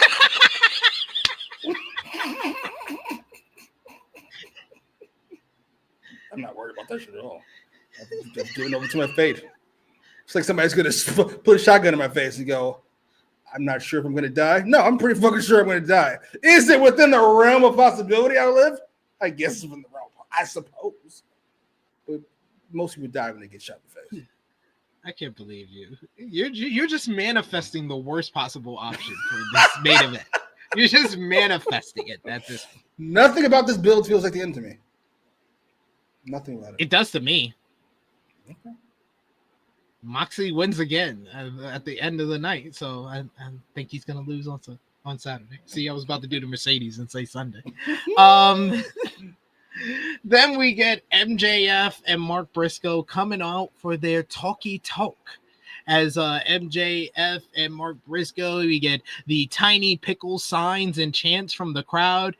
Briscoe agreed with the fans, but told them to simmer down because it's time for a talkie talk, which MJF says is the dumbest shit he's heard in his life. MJF mocks the crowd and says, "Howdy, y'all. I hope Briscoe doesn't mosey on down his way at All In, as he'll dog walk ya." MJF says that he stepping in the ring with him is about as original as throwing rocks at a man with a machine gun, telling the hillbilly to take a walkie walk back down to the meth lab in Dumpster Fire, Delaware, to feed all 95 of his inbred children shoe leather and chicken feet. MJF showed the work. Go ahead. You pathetic poor. MJF did a dance. MJF did a dance, which you could hear Taz breaking on commentary. Briscoe then responds and says what MJF needs is a good old-fashioned country ass whooping, and it'll happen at All In.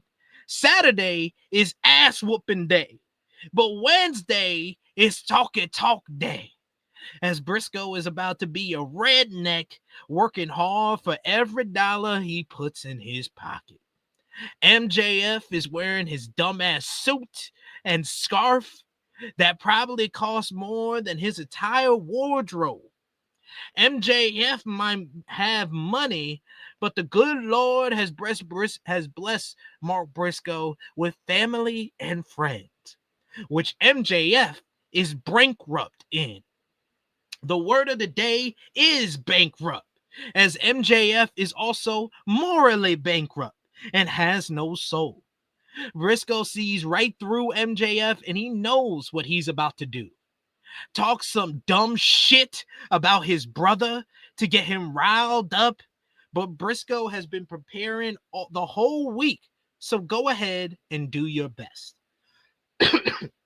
MJF says he'd never say anything bad about his brother, who will go down as one of the best pro wrestlers of all time and one of the greatest people ever, as there's a special place in heaven for someone like Jay Briscoe, which got a good applause from the fans. However, MJF pities his brother as he's looking down from the pearly gates to see what Mark Briscoe has become. He's probably rolling in his grave, seeing his brother go from one half of the greatest tag teams of all time, them boys, to being nothing but a joke. MJF isn't a betting man, but he bets that if Jay Briscoe was somehow able, with God's blessing, to be there tonight, he'd probably look you in the eye and say, "Chicken, it should have been you in that accident, not me." Briscoe gets pissed off and shoots a double leg on MJF, and the fight is on.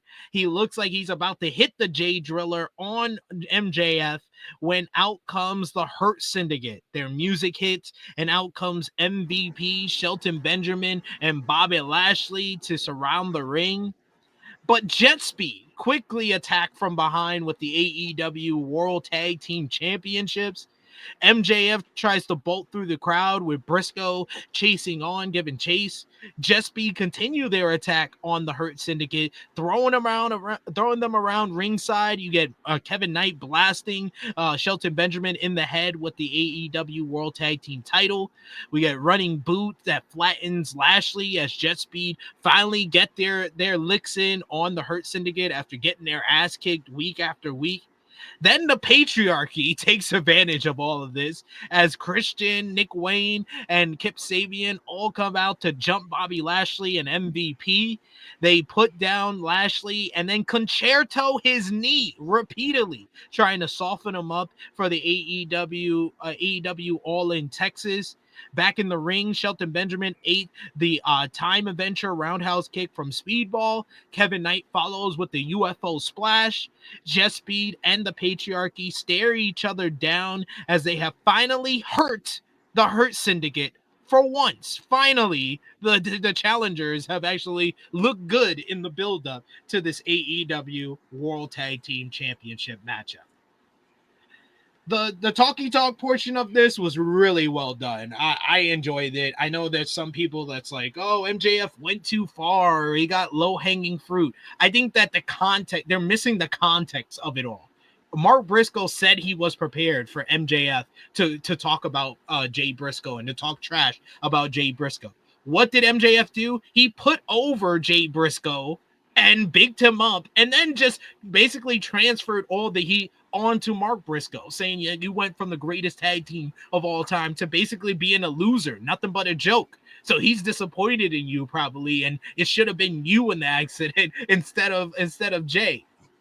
Then Mark Briscoe had the appropriate response in just whooping his ass.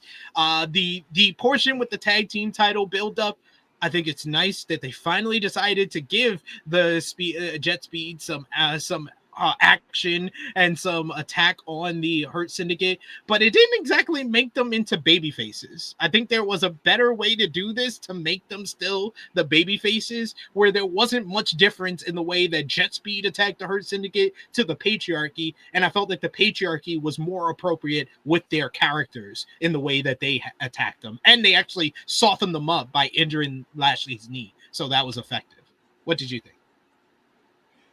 I'll start with the tag team stuff. I gotta be honest, if it's up to me, Bobby Lashley will still not have left his feet. How long's he been here? 7 months, 6 months? Still. I don't care what those bums are tagging with. It's fucking Jet Speed. I mean, Kevin Knight, no disrespect to anybody, but knock it all the way off. And no, they didn't come across baby faces, but so what? Who cares? Why do we have to pretend to try to make them an actual threat? Are they going to be allowed to have guns at the pay-per-view? Well, then they're not really a threat to the Hurt Syndicate. I'm sorry. That's just not how that works. The promo part, the talkie talk, if you will, I thought was really good. That was MJF's best performance in a long while. He felt motivated. He felt up. He didn't feel like he was going through the motions, which he had felt like the entire time this Hurt Syndicate run. Maybe that's because MVP keeps fucking interrupting when I get a groove going, but that's neither here nor there.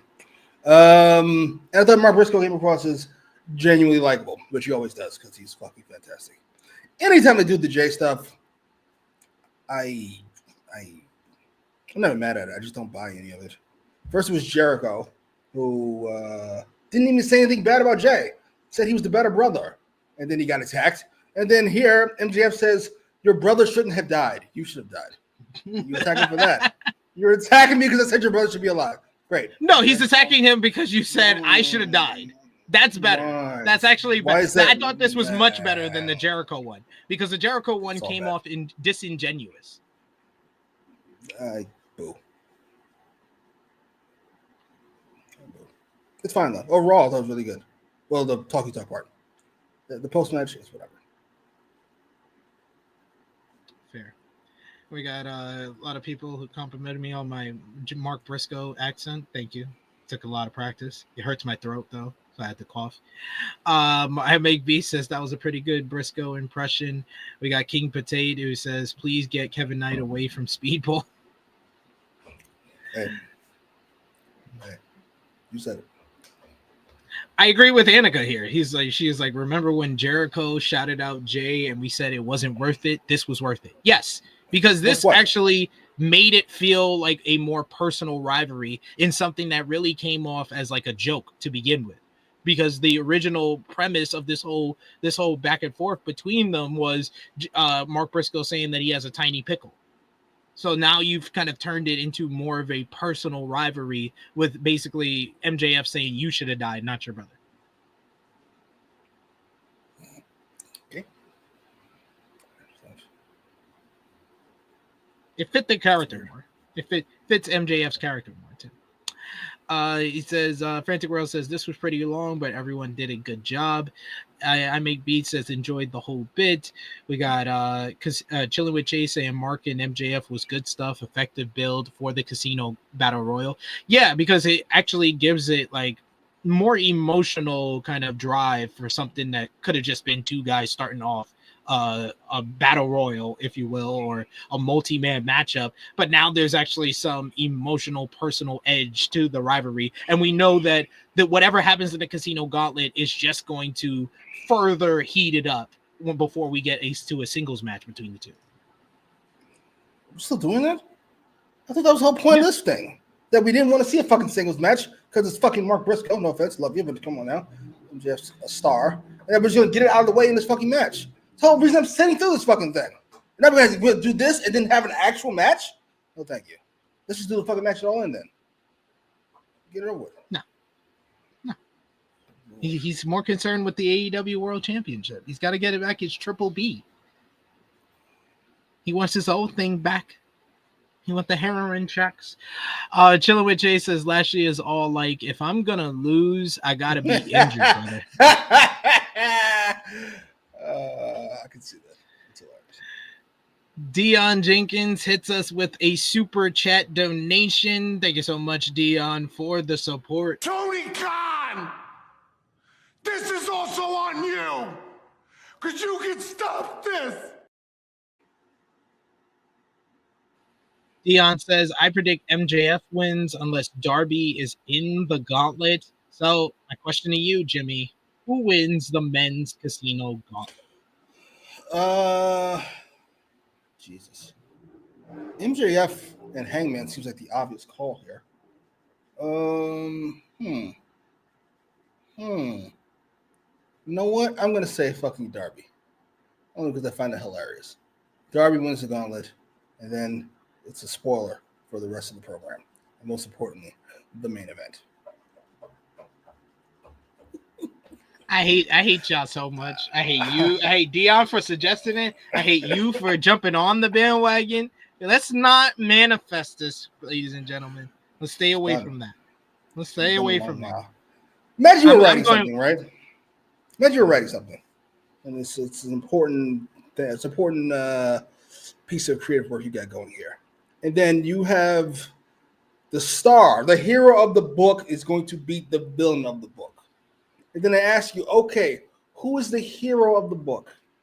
And you go, well, it could be one of three different guys. Is it actually? Are they actually going to win? Is it that fucking important? If you could slide anybody in here, then clearly the result isn't important. If it could be Ospreay or Hangman, clearly Moxley's going to win this fucking match. I don't understand why you guys are fighting this so much. Let it go. Because it's just not true. It needs to be Hangman. It needs to be Hangman. It has to be Hangman. Okay. We need the redemption. We need the redemption. Motherfucker was supposed to stay a heel up until a couple months ago. And now it needs to be Hangman.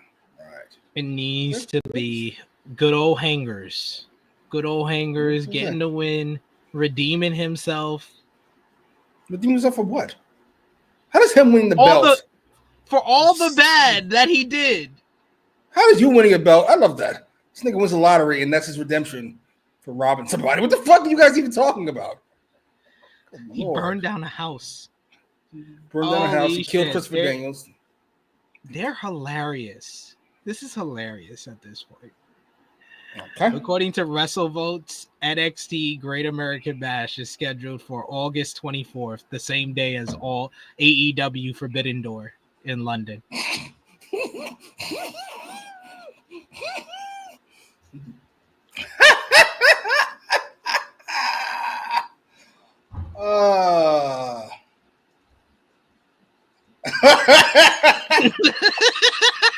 It's hilarious at this point. Like, this shit is funny. I don't get it. I get it. But I don't. I gotta see the numbers. I really gotta see the numbers. Like, why do they set up NXT to like fail like this? Like, what do I care? What's the point? Damn. I don't get it. I really don't. Yeah, like I understand the point is to counter program, but you do realize that you're not really doing that when you put so little effort. Like that NXT card is embarrassing. There's a contract signing on the lineup for the NXT show on Saturday. Well, who is it? Contract signing. It might be fucking great. I love contract signing. Trick Williams, Mike Santana, and Joe Hendry. Oh, he said ill. Oh. This is weird. I mean,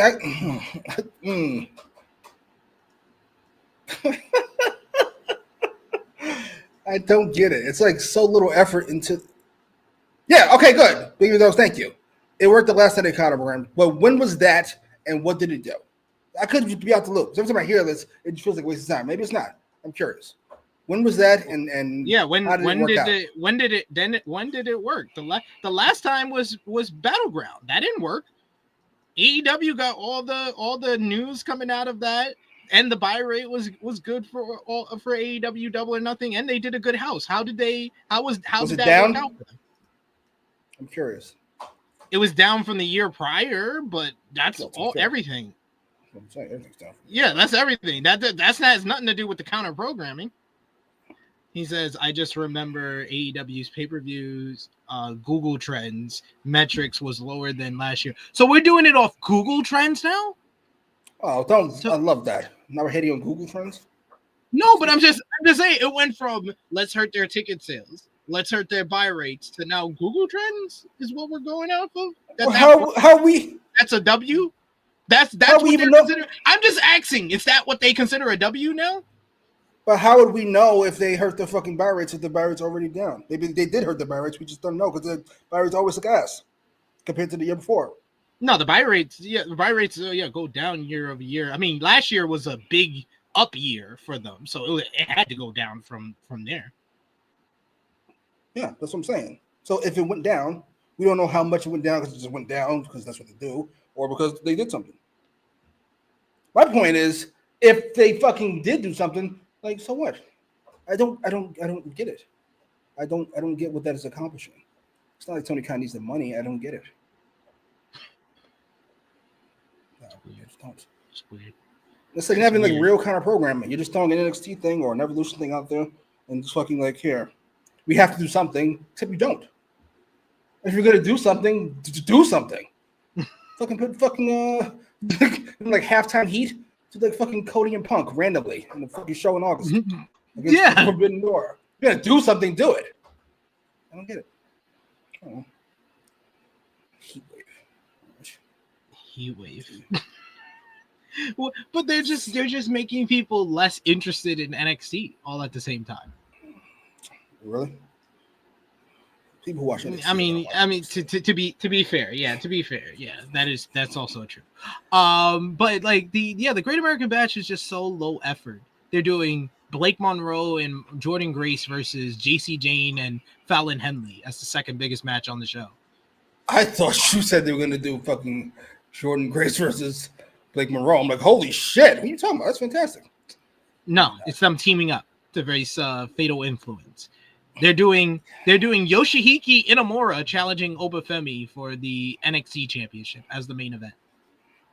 We're really just biding time. This Obafemi thing, aren't we? Just bring him up. Let it go. They're doing Izzy Dame versus Sol Ruka for the North American Championship. Sol Ruka's fantastic. I get to watch it. Somebody, I don't mind watching flips for no reason. I love that. Around doing nothing.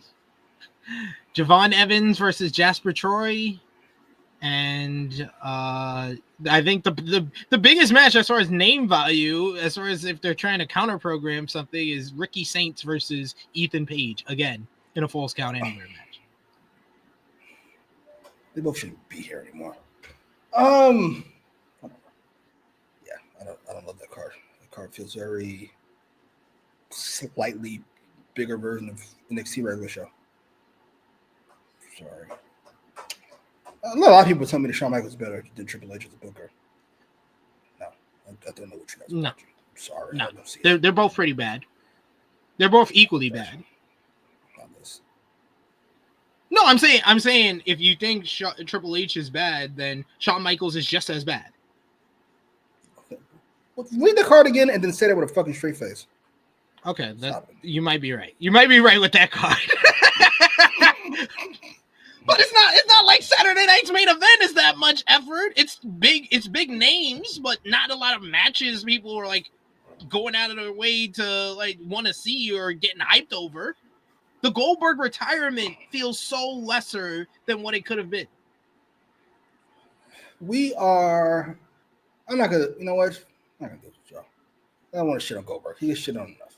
I love Goldberg. I can watch Goldberg show up in a car and yell at people all day. Goldberg is fucking 10 years past his retirement match. What are they supposed to do? What is Goldberg supposed to do when they build up to this match with Gunther? Except what he already did. Without murdering himself, by the way. You gonna jackhammer somebody in the build-up? How? Spear somebody, please. Take a power bomb? How? Come on, man. Take a chop. Take a chop. Why can't he take a chop? I'll tell you why, because he'd no-sell it and you all would lose your fucking mind. You no-sell Gunther's chop? Yes. That's the whole point of the character. Pay attention. Yeah, I don't know this. Will I make beats? I don't know if it's the same time as AEW. Well, they might. There'll be something else on.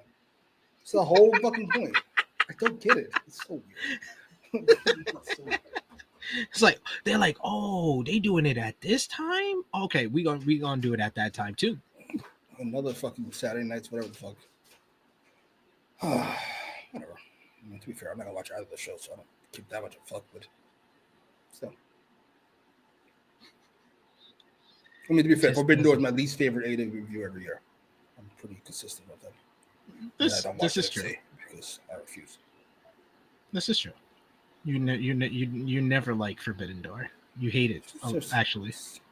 Those shitty crossover episodes of fucking any fucking Law and Order. Whoa, we're Law and Order in Chicago, whatever the fuck are teaming. Like, I don't want to. I'm fucking watching the show I watch. Interrupted with this fucking NJPW horseshit. No offense. No offense. Not really. He's like, and you know, Mexico. He's like, on second thought, I don't really want to do this. Yeah, I'm sorry. I don't get it. Good luck to you. I mean, yeah, I'm trying to figure out what the goal is. I mean, the goal is to cost them attention. But is that worth anything? Like, the news cycle? Like, I don't give a fuck about the news cycle. What do you give a fuck about the news cycle? I think Saturday night's main event, the only way you're gonna get the news cycle off of AEW is if what's his name? Roman comes back. For fucking Saturday night main event? No. Roman's gonna pass on that. Oh, thank you. This nigga might pass on SummerSlam.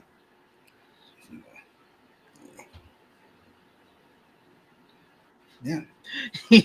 Big Man Dice is actually right. Yeah, this is more about that. It's more about that they lost the Wednesday night Raw, and he's trying to get his revenge. Well, then do it. Fucking do it. That's all I'm asking. I hate people who fucking half in and half out. If you want to kill them, you have the resources to do it. Then do it. Don't fucking try to play it cool like you're not doing what you're doing. Fucking do it. And be open about it. You don't have to call them competition, but don't say they're not competition when you're treating them like such. He should show up. What's the next press conference? Do they do one for Saturday next main event? No, they'll probably do one for Evolution. After Evolution, he's got the women did great, yada yada yada. We're counter-programming Forbidden Door. We're doing fucking CM Punk versus Cody Rhodes and Gunther versus fucking Roman and blah blah blah blah. And they're gonna draw one person, and I'll be the happiest man alive. And then we can all move on with life, knowing that these motherfuckers gotta try to survive. Otherwise, leave them alone. Fucking NXT Heat Wave? Are you fucking serious? Beat it. Wasting everybody's time. Trying to beta crash out? Okay, if that's the plan, I apologize for everything I just said. That's hilarious. If that's the plan, I apologize. That's fucking hysterical.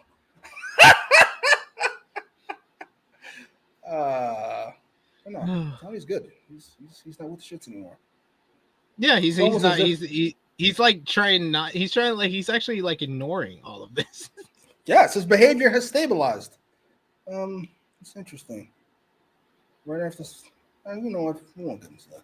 We won't get into why his behavior is stabilized after certain things were brought up by certain NXT superstars. We won't do that. We're gonna move on. Want to move on? We'll move on. I agree.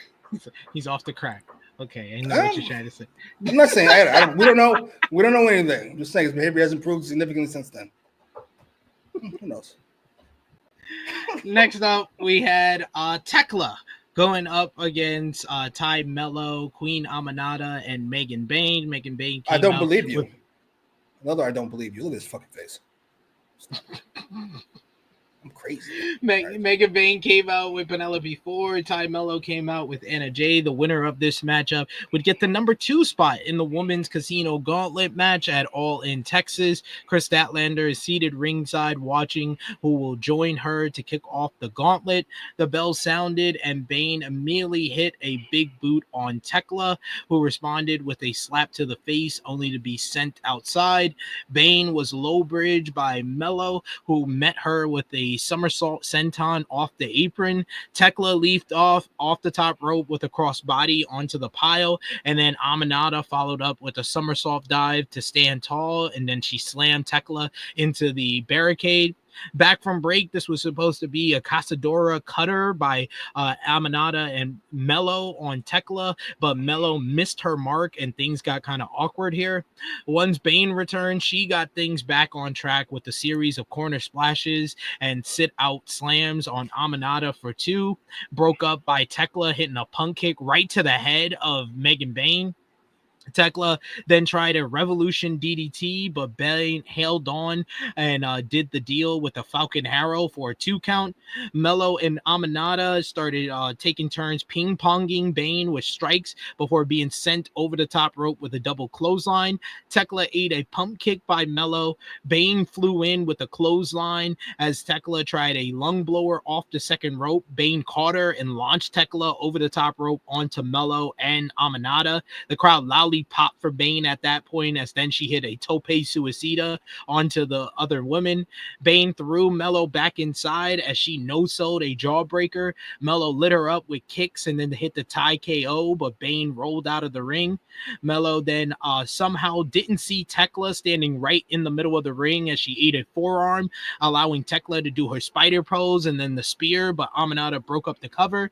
Series of reversal led to a Cazadora pin attempt for 2 by Tekla, but Aminata answered with off with her head, kicked the shit out of Tekla there. Ford tried to get involved, but Jay started brawling with her, and then Bayne returned. She flattened Aminata with a big lariat and then followed things up with a running liar bomb for the 1-2-3. Megan Bayne will be the number 2 seed in the women's casino gauntlet. Chris Statlander mockingly clapped her hands for Bayne as she'll start things off with her this Saturday. Like I said earlier, I thought Megan Bayne looked like a beast at the end and looked like the monster in the matchup throughout the match, so it made her look good. I thought the crowd was into it, and Aminata, she's just been beating the shit out of Tekla every time she's in the ring with her. I don't think she realizes that it's not supposed to hurt that much. I enjoyed this. What did you think? This is ass. Sorry. It's not my fault, ladies. I didn't put you in this spot. Tony Khan did. He put you with fucking Tay Mello, who hasn't fucking been very active as of late, and fucking 2 women who hate each other, and Megan Bayne fucking doing everything she can to look unimpressive, at least early on. A dive to the outside, you see, because she's bigger than them. So when she did the dive that they all just did, it's more impressive. You may have remember this from that time a long time ago, like fucking Brody King in the fucking opener, or something like that.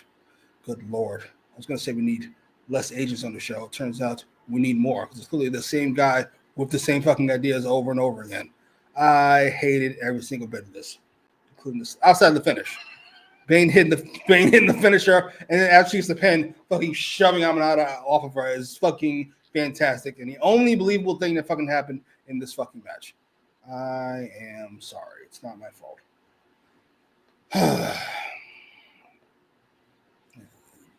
In hindsight. I'm glad you didn't hate it too much. In hindsight, for all of you, but not for me. Apparently, Megan Bayne versus Toni Storm, not the greatest idea in the world. Because now Megan Bayne is left doing nothing.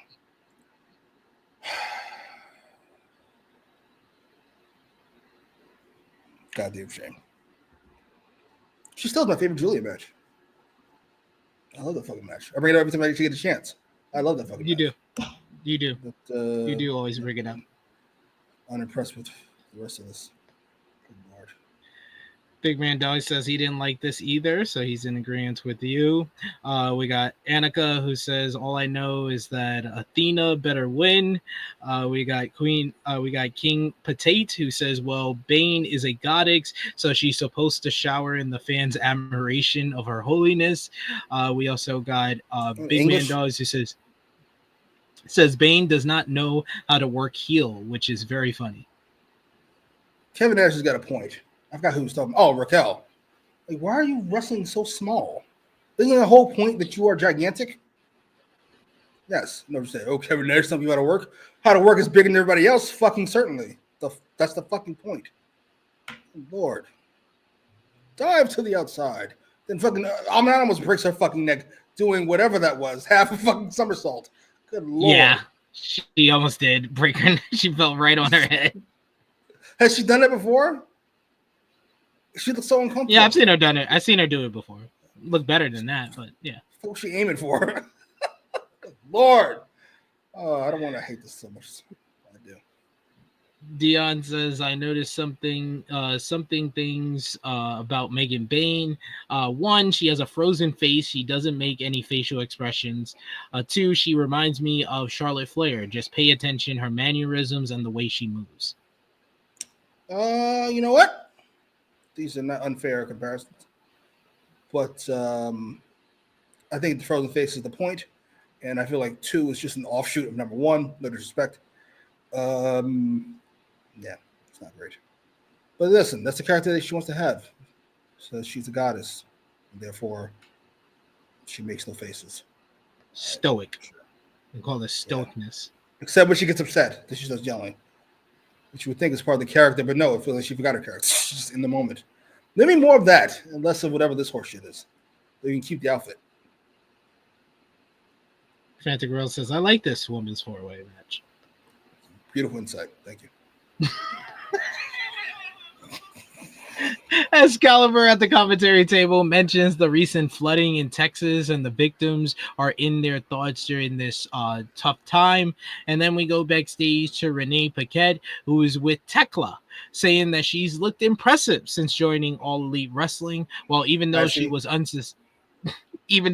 unsuccessful tonight, she still hasn't been pinned. Quinn Amanada sprinted in and starts a huge brawl with Tekla as they get separated by security, while Paquette hilariously stood between them, saying tensions are rising heading into All In and the Casino Gauntlet.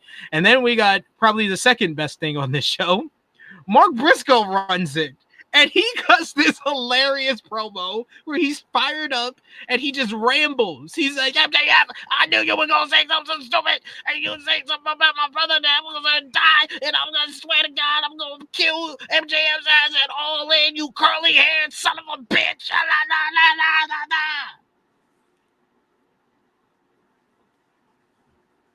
la. 5 stars. What did you think about the brawl? And what Mark Briscoe had to say? Briscoe's fun. He's always fun. What the fuck is he talking about? Yes. Why did that make you that upset? Why are you that upset about it? As for the brawl was fun. Unfortunately, neither one of them are over, so who cares? They're over with the fucking Collision Internet wrestling audience, but that's about it. Sorry. I'm glad we're all on the same page about Tekla. I don't have a dislike for her, but you don't feel any. That's the damn. That's a good way to put it. Yeah, it's like. I think she's been a victim of the usual thing that happens sometimes in AEW. Someone gets hurt in the original plan, you don't have a plan B. Because Jamie Hayter got hurt for real. I love that. So what was the plan A? Plan A was Jamie Hayter. And then what? She beats Jamie Hayter? I love that. She was supposed to face her at All In, apparently. That was the report. Jamie Hayter versus fucking Tekla at All In? Maybe on the pre-show, I presume. What the fuck? Good Lord. This is what I'm saying. Good Lord. Enough of this. I don't get fooled by fucking Will Ospreay being amazing. I know a bad booker when I see it. This shit doesn't fool me. It tricks y'all. It doesn't trick me. You see that Dynamite was fire. There was that Ospreay match and that Toni Storm promo. And a whole bunch of people did their job. I'm about to book your job. Fuck out of here. Confuse me, motherfucker. Nah. Who do you think wins the Women's Casino Gauntlet? Athena seems like a nice choice, especially considering Mercedes is going to fucking win that title match. So Mercedes and Athena, 2. For no reason. All right. I'm good. I like myself, Athena. I like that fucking match. Mostly because it felt different than every other fucking match on these shows. It felt like an actual struggle. Yeah. So you're going with Athena? I'm going to go with Willow Nightingale.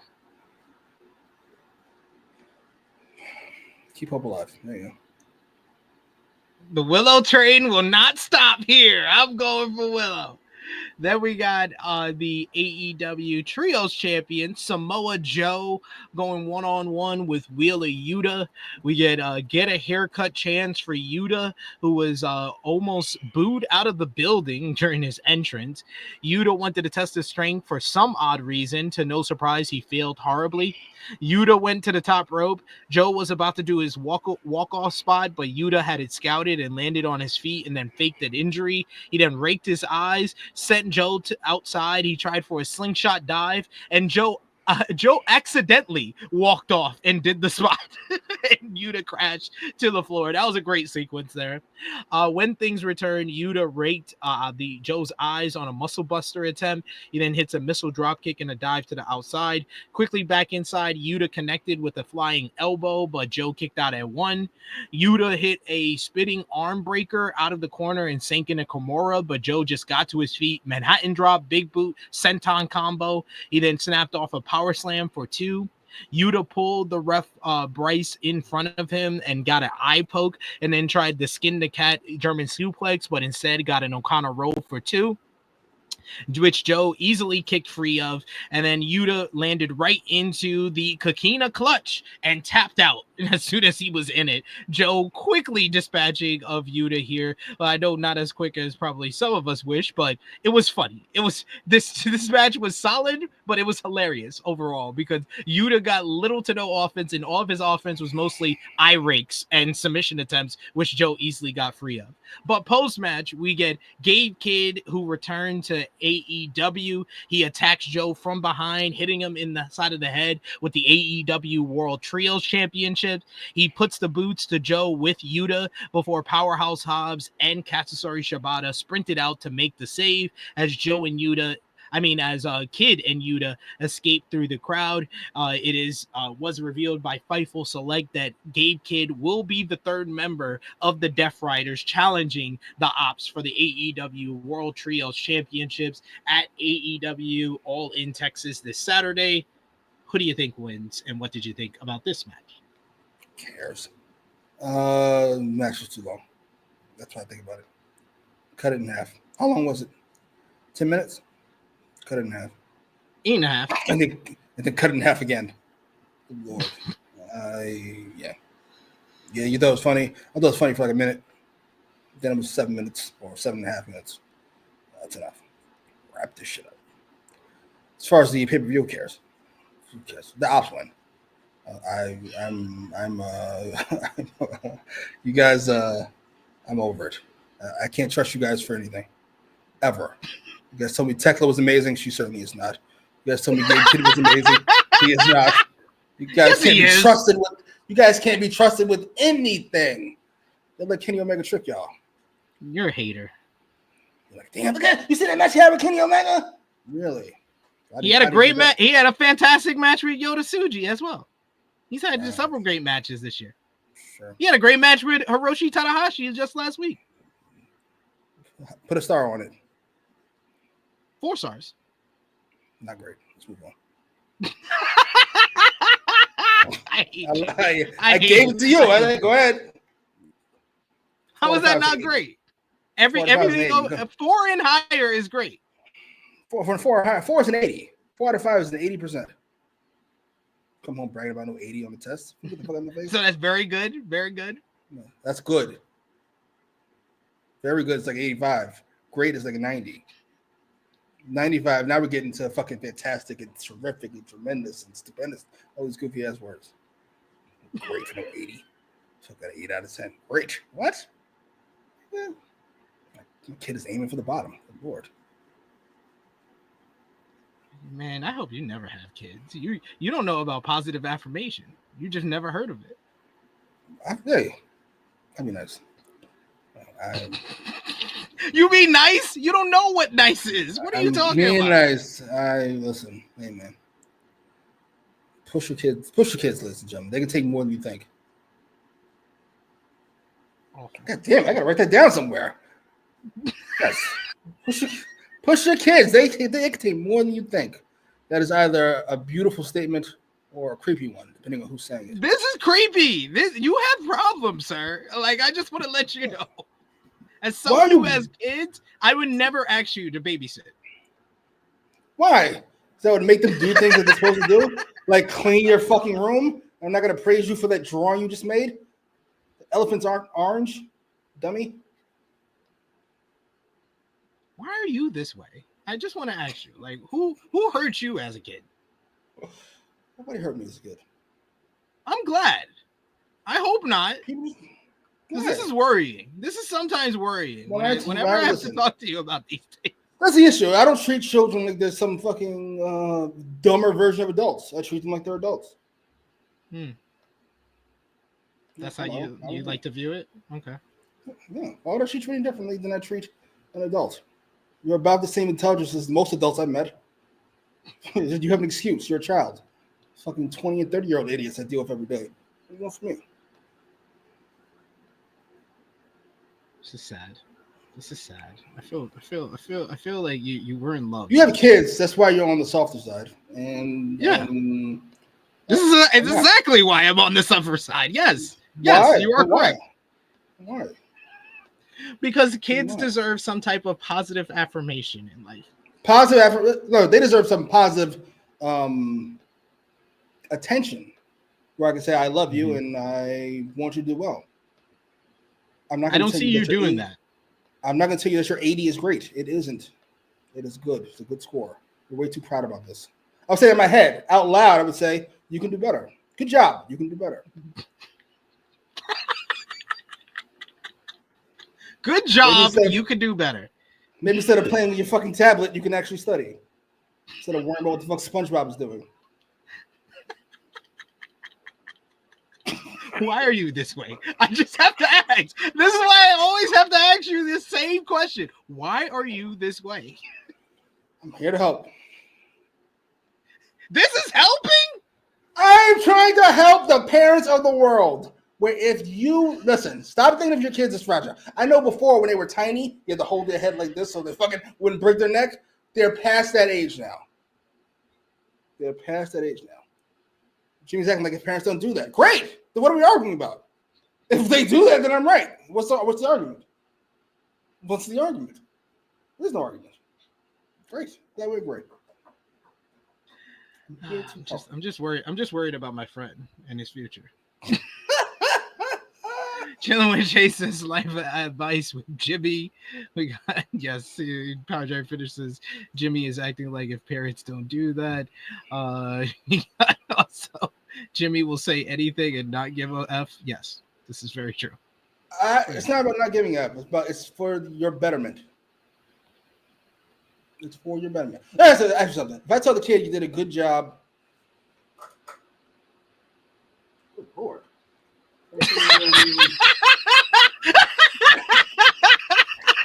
man went into his computer. Sorry, I got distracted. What's we talking about? Moving on. I know what head he's sticking with right now. something wrestling, something kids, something. Why is he this way? That's what I'm asking. That's what I'm asking for my friend. Is why is he this way? Welcome. The horny. This is accurate. This was very accurate. His horny took over. He forgot what he was saying. He forgot what point he was going for. He forgot everything. The man forgot what thoughts were. He was like, what were we talking about? Oh, right. If you tell the kid they did good, but he can do better, you think he's going to try to do better to attempt to receive more affirmation from his father? Or is he be like, oh, dad hates me? No, he's going to try to do better. Assuming you've been a loving father up until that point. Okay. You say so. That's what you call help. Okay. Got it. All right. I don't know how we always get on these topics. How do kids come up? Oh, right. You were talking about 80 is great. It isn't. It's good. It's good. Okay, so if I give it 4 1/4, that's great. Well, that's an 85. That's very good. So 4.5. Oh, okay. Yeah, you said that's 85. So 4.5 is a 90. Yes, that's great. Now we're heading into great territory. Okay, fair enough. See, you guys struggle with that because you think it doesn't stop at 5 stars, which would then throw the math off. But it does stop at 5 stars. It stops at 100 because that's how math works. No, but some schools do 100, A++, and 100. Oh, A++. Credit. You get Good extra Lord. credit on the 100. Yep, they do that. And that's what I do with my star ratings. We got, since Powerhouse Hobbs and Katsuyori Shibata were already in the ring, it led nicely into our main event matchup of the Opps teaming up with the number 1 contender for the AEW World Championship, Hangman. Oh my Page. God, that glaze is crazy. Look at Ospreay. He's a fan. What the fuck? And Will Ospreay. Ew, you better be turning heel at All In, goddammit. What the fuck is this? Good As soon as the bell sounded, Page turned Matt inside out with a lariat and then flattened him with a big boot before decking Nicholas, Claudio, and trying to go after Mox, who got away. The Bucks quickly gained control by double teaming Hangman, but opted to pose, missing an Ospreay tag as he flew in with a crossbody. He starts going ham for a bit. Quick ties by Shibata and Hobbs as they finally ended the triple team, with Ospreay using Hobbs' back as a launching pad to hit a sky twister. Match broke down outside as Ospreay flew onto the pod with a slingshot dive. Nicholas hits a punt kick on Ospreay until he was knocked outside, where Page ended things with the Orihara moonsault and then got into the face of Marina Shafir, giving her PTSD of last week when she got hit with the buckshot lariat. A table was set up at ringside as Ospreay was worked over a majority of the time. Claudio missed a corner charge and posted his shoulder. Moxley tagged in though and was met with a snap suplex, allowing Page to finally get the hot tag, but Moxley quickly bailed and tagged in Matthew. Page ran wild on everyone, laying out Claudio with the slingshot dive, spiking Nicholas face first on the apron, moonsault off the apron, wiped out Claudio, and then a pop-up powerbomb on Matthew for a 2 count. Nicholas was launched outside, blind tag on Claudio as Matthew avoided a dead eye. Page kicked free of the giant swing, and then we get the meat face-off between Claudio and Hobbs as they just start colliding into one another. Katsuyori Shibata gets tagged in and sank in a rear naked choke as on Claudio, but he was released as he went for the PK. Claudio caught it, and then the Young Bucks start hitting the super kick party on everyone. The Bucks escaped a dead eye and hit a double super kick, backflip by Ospreay, but they springed him up and then hit the double super kick on him. Hobbs started no-selling the double super kick until the Death Riders launched him off of the apron and powerbombed him through the table at ringside. Shibata was left alone as he ate the double super kick, then ate EVP triggers.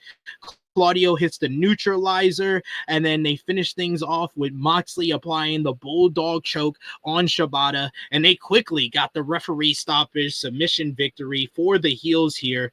The heels continued their assault as Page ran in and got a few punches in until Wheeler Yuta and Gabe Kidd hit the ring. Marina Shafir gave the chain to Jon Moxley, who looked like he was about to hang Hangman, but Ospreay tried to make the save, but he was beaten down by all the heels. The Bucks and the Death Riders stood tall as Shafir handed the Bucks plastic bags. They're finally back, and they look like they're about to put it on Ospreay and Page when subsequently we get Swerve Strickland on the Contron, who is sitting in I guess like a tractor or a forklift or excavator. He's shown on the big screen sitting in the dirt digger, telling the Young Bucks what they've done this year has been out of control. He says one time he was told by someone that there's a thin line between hate and success, but what he's realized is that they're one and the same, and that sometimes you need one to get the other, and this is how vengeance goes. As Strickland starts smashing the Young Bucks limousine, he's having the greatest time ever as he just smashes it over and over again on every side of the limousine. At the same time, the baby faces start making their comeback as the Bucks are going crazy outside watching this happen. You get Samoa Joe ran in and helped make the save. Ospreay hits a big dive on the Death Riders as Strickland is just out digging and just flipping off the camera as he destroys the Young Bucks limo and then axes Who's House. Page meanwhile was about to lay out Moxley with a buckshot lariat, but Claudio Castagnoli pushes Moxley out of the ring at the last second and takes the buckshot lariat for the leader of the Death Riders. Page and Moxley had a face-off before Ospreay hands Page the chain, causing Marina Shafir to come in and save Moxley from this stare down here. Outside of the building, you get the Young Bucks frantically leaving the arena. Nicholas Jackson asks, how will we financially recover from this? Nicholas Jackson owns. The limousine is flipped and tipped over on its side as Prince Nana walks in to laugh at them. With that distraction, Swerve Strickland comes out of nowhere and hits the Swerve Stomp onto the Bucks on concrete and then walked off laughing with Prince Nana as they're celebrating coming into the arena.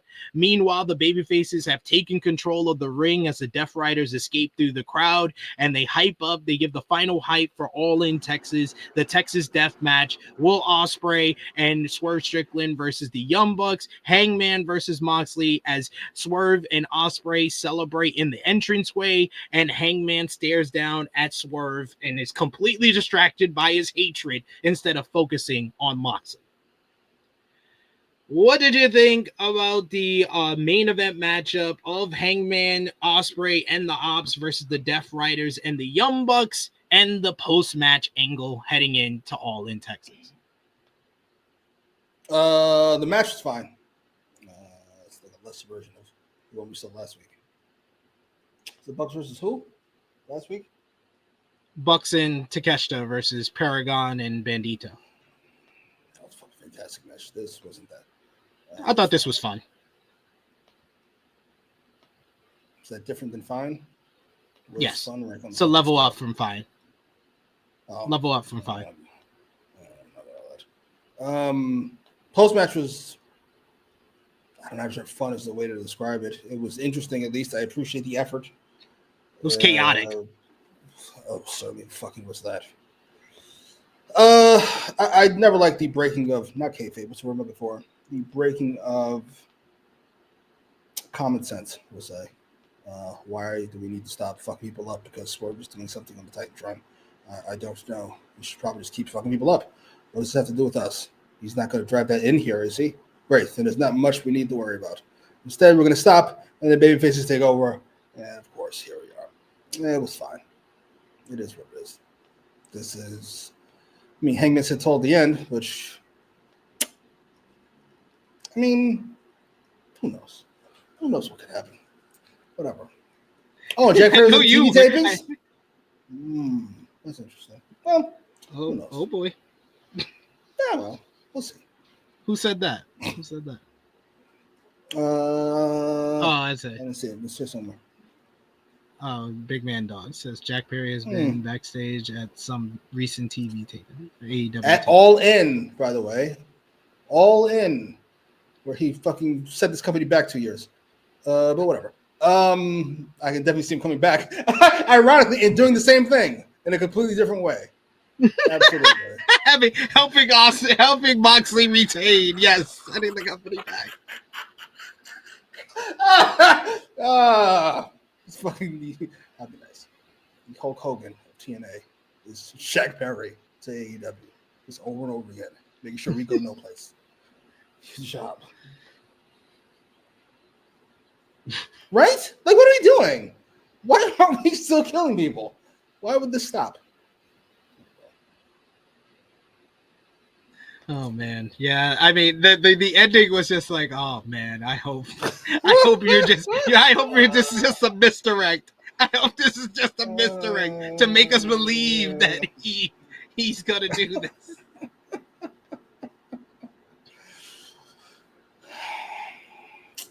Well, that's true. That was a nice touch. Yeah. I thought it was a chaotic fun, and I thought the main event was fun. So, solid way to close the build for All In Texas. The GOAT is coming back. Jack Perry is like the MAGA of fucking wrestling. It's like no matter what happens, you have to keep pretending that everything is going fine. You just keep buying into the cult. Absolutely.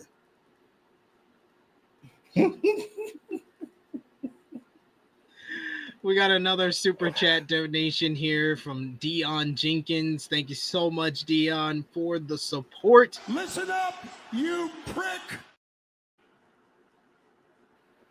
Dion says, my prediction of the title match or the title picture for the next year, Moxley, Hangman, or Darby, then MJF will make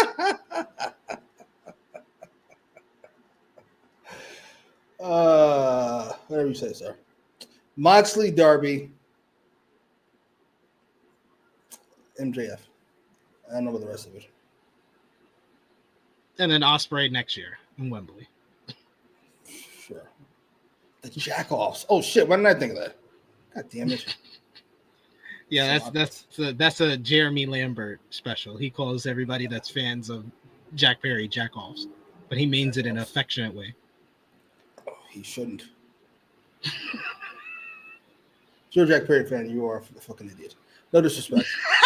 Like, I mean that like on like the word I want to use. We don't really have words like that anymore in the English language because of cancel culture. But like, there's actually something wrong with the way your brain works. I don't mean that like you're dumb. I mean your brain does not process information properly. That's all.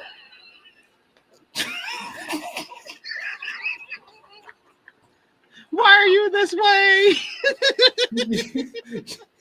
You cannot be a fan. You cannot watch Jack Perry and go, I like that, and then watch him again and go, I still like that.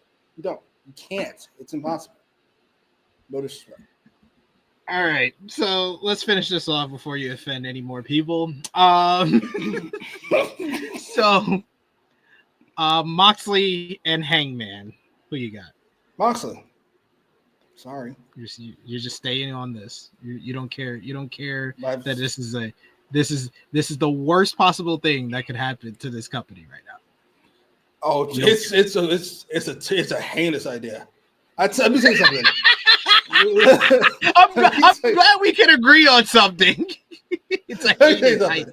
If Goldberg beats Gunther for the world title, even if he's fucking squashed him, the reaction will not even be kind of the same as when Moxley beats Hangman. That will get distinctly the worst reaction because everybody has their hopes up. And it ain't going to go the way you think it's going to go, Chief. Sorry. Are you willing to come on here next week if you're wrong? Yeah. You come on here. Yeah, why wouldn't I? No, I mean willing to come on here and admit you were wrong. Well, with nothing to admit, I'll just be wrong. You're either right or you're wrong, and I will be wrong. Will you be happy to be wrong, or will you be upset that you're wrong? I will be happy, first and foremostly, and I'll be a bit jarred. My whole worldview will have changed. He's actually making good decisions now. What is maybe going on? This company can thrive. You could barely say that. You could barely say that. I don't see it. Everything in my 30 years on the planet tells me bad leaders make bad decisions until they die. Everything about me is shown that. We'll see. Vince will get better as he got older. And then Young Bucks versus Swerve and Ospreay. I can't believe I'm saying the Bucks should win, but the Bucks should win. And they will win. All right. Trying to think, is there anything else we missed on? Oh, Hurt Syndicate versus Jet Speed versus Patriarchy. Fuck me. I can see Jet Speed winning this, actually. I really don't want that. Let's go with the Hurt Syndicate. Okay. So I think that's all the matches. I'm pretty sure that's all the matches. What is the Adam Cole match for? Who cares? You already said Fletcher for the win. So Fletcher should win in like 5 minutes. It won't be. It'll be an egregiously long match, but it should be 5 minutes. All right, we've made it to the end of another edition of AEWramble. Jimmy, take out your pen and notepad and give us your score out of 10 for this show. And of course, you guys in the chat, final call for super chat donations. Thank you so much to everyone who showed their support so far and commented throughout. We love to interact with all of you here on AEWramble. You guys have been great today. And remember to drop the thumbs up if you haven't already, but also let us know your match of the night, your MVP, your LVP, whether you gave the show a thumbs up, thumbs down, thumbs in the middle, your moment of the night, and out of 10, what did you give this show? For me and Jimmy, for the July 9th, 2025 AEW All In Texas Go Home edition of AEW Dynamite in 3, 2, 1. Thumbs up across the board from both of us. Out of 10, I will go with between 7.5 and an 8. I'll go with 8.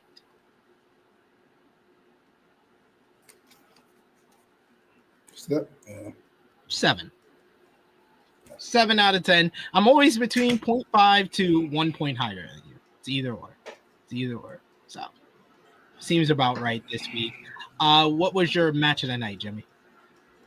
The Takeshita tag. There were other people there too. Who cares? Takeshita tag. I'm agree with you. Proto Shida versus Bandito and Brody King was the best match on this show. Awesome stuff in the opener.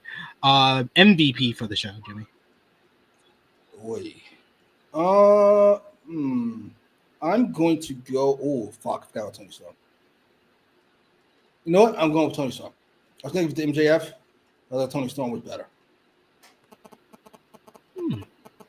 Didn't think about that. Yeah, I'll give it to Toni Storm. She was the best promo on the night, so yeah, I'll give it to Toni Storm as well.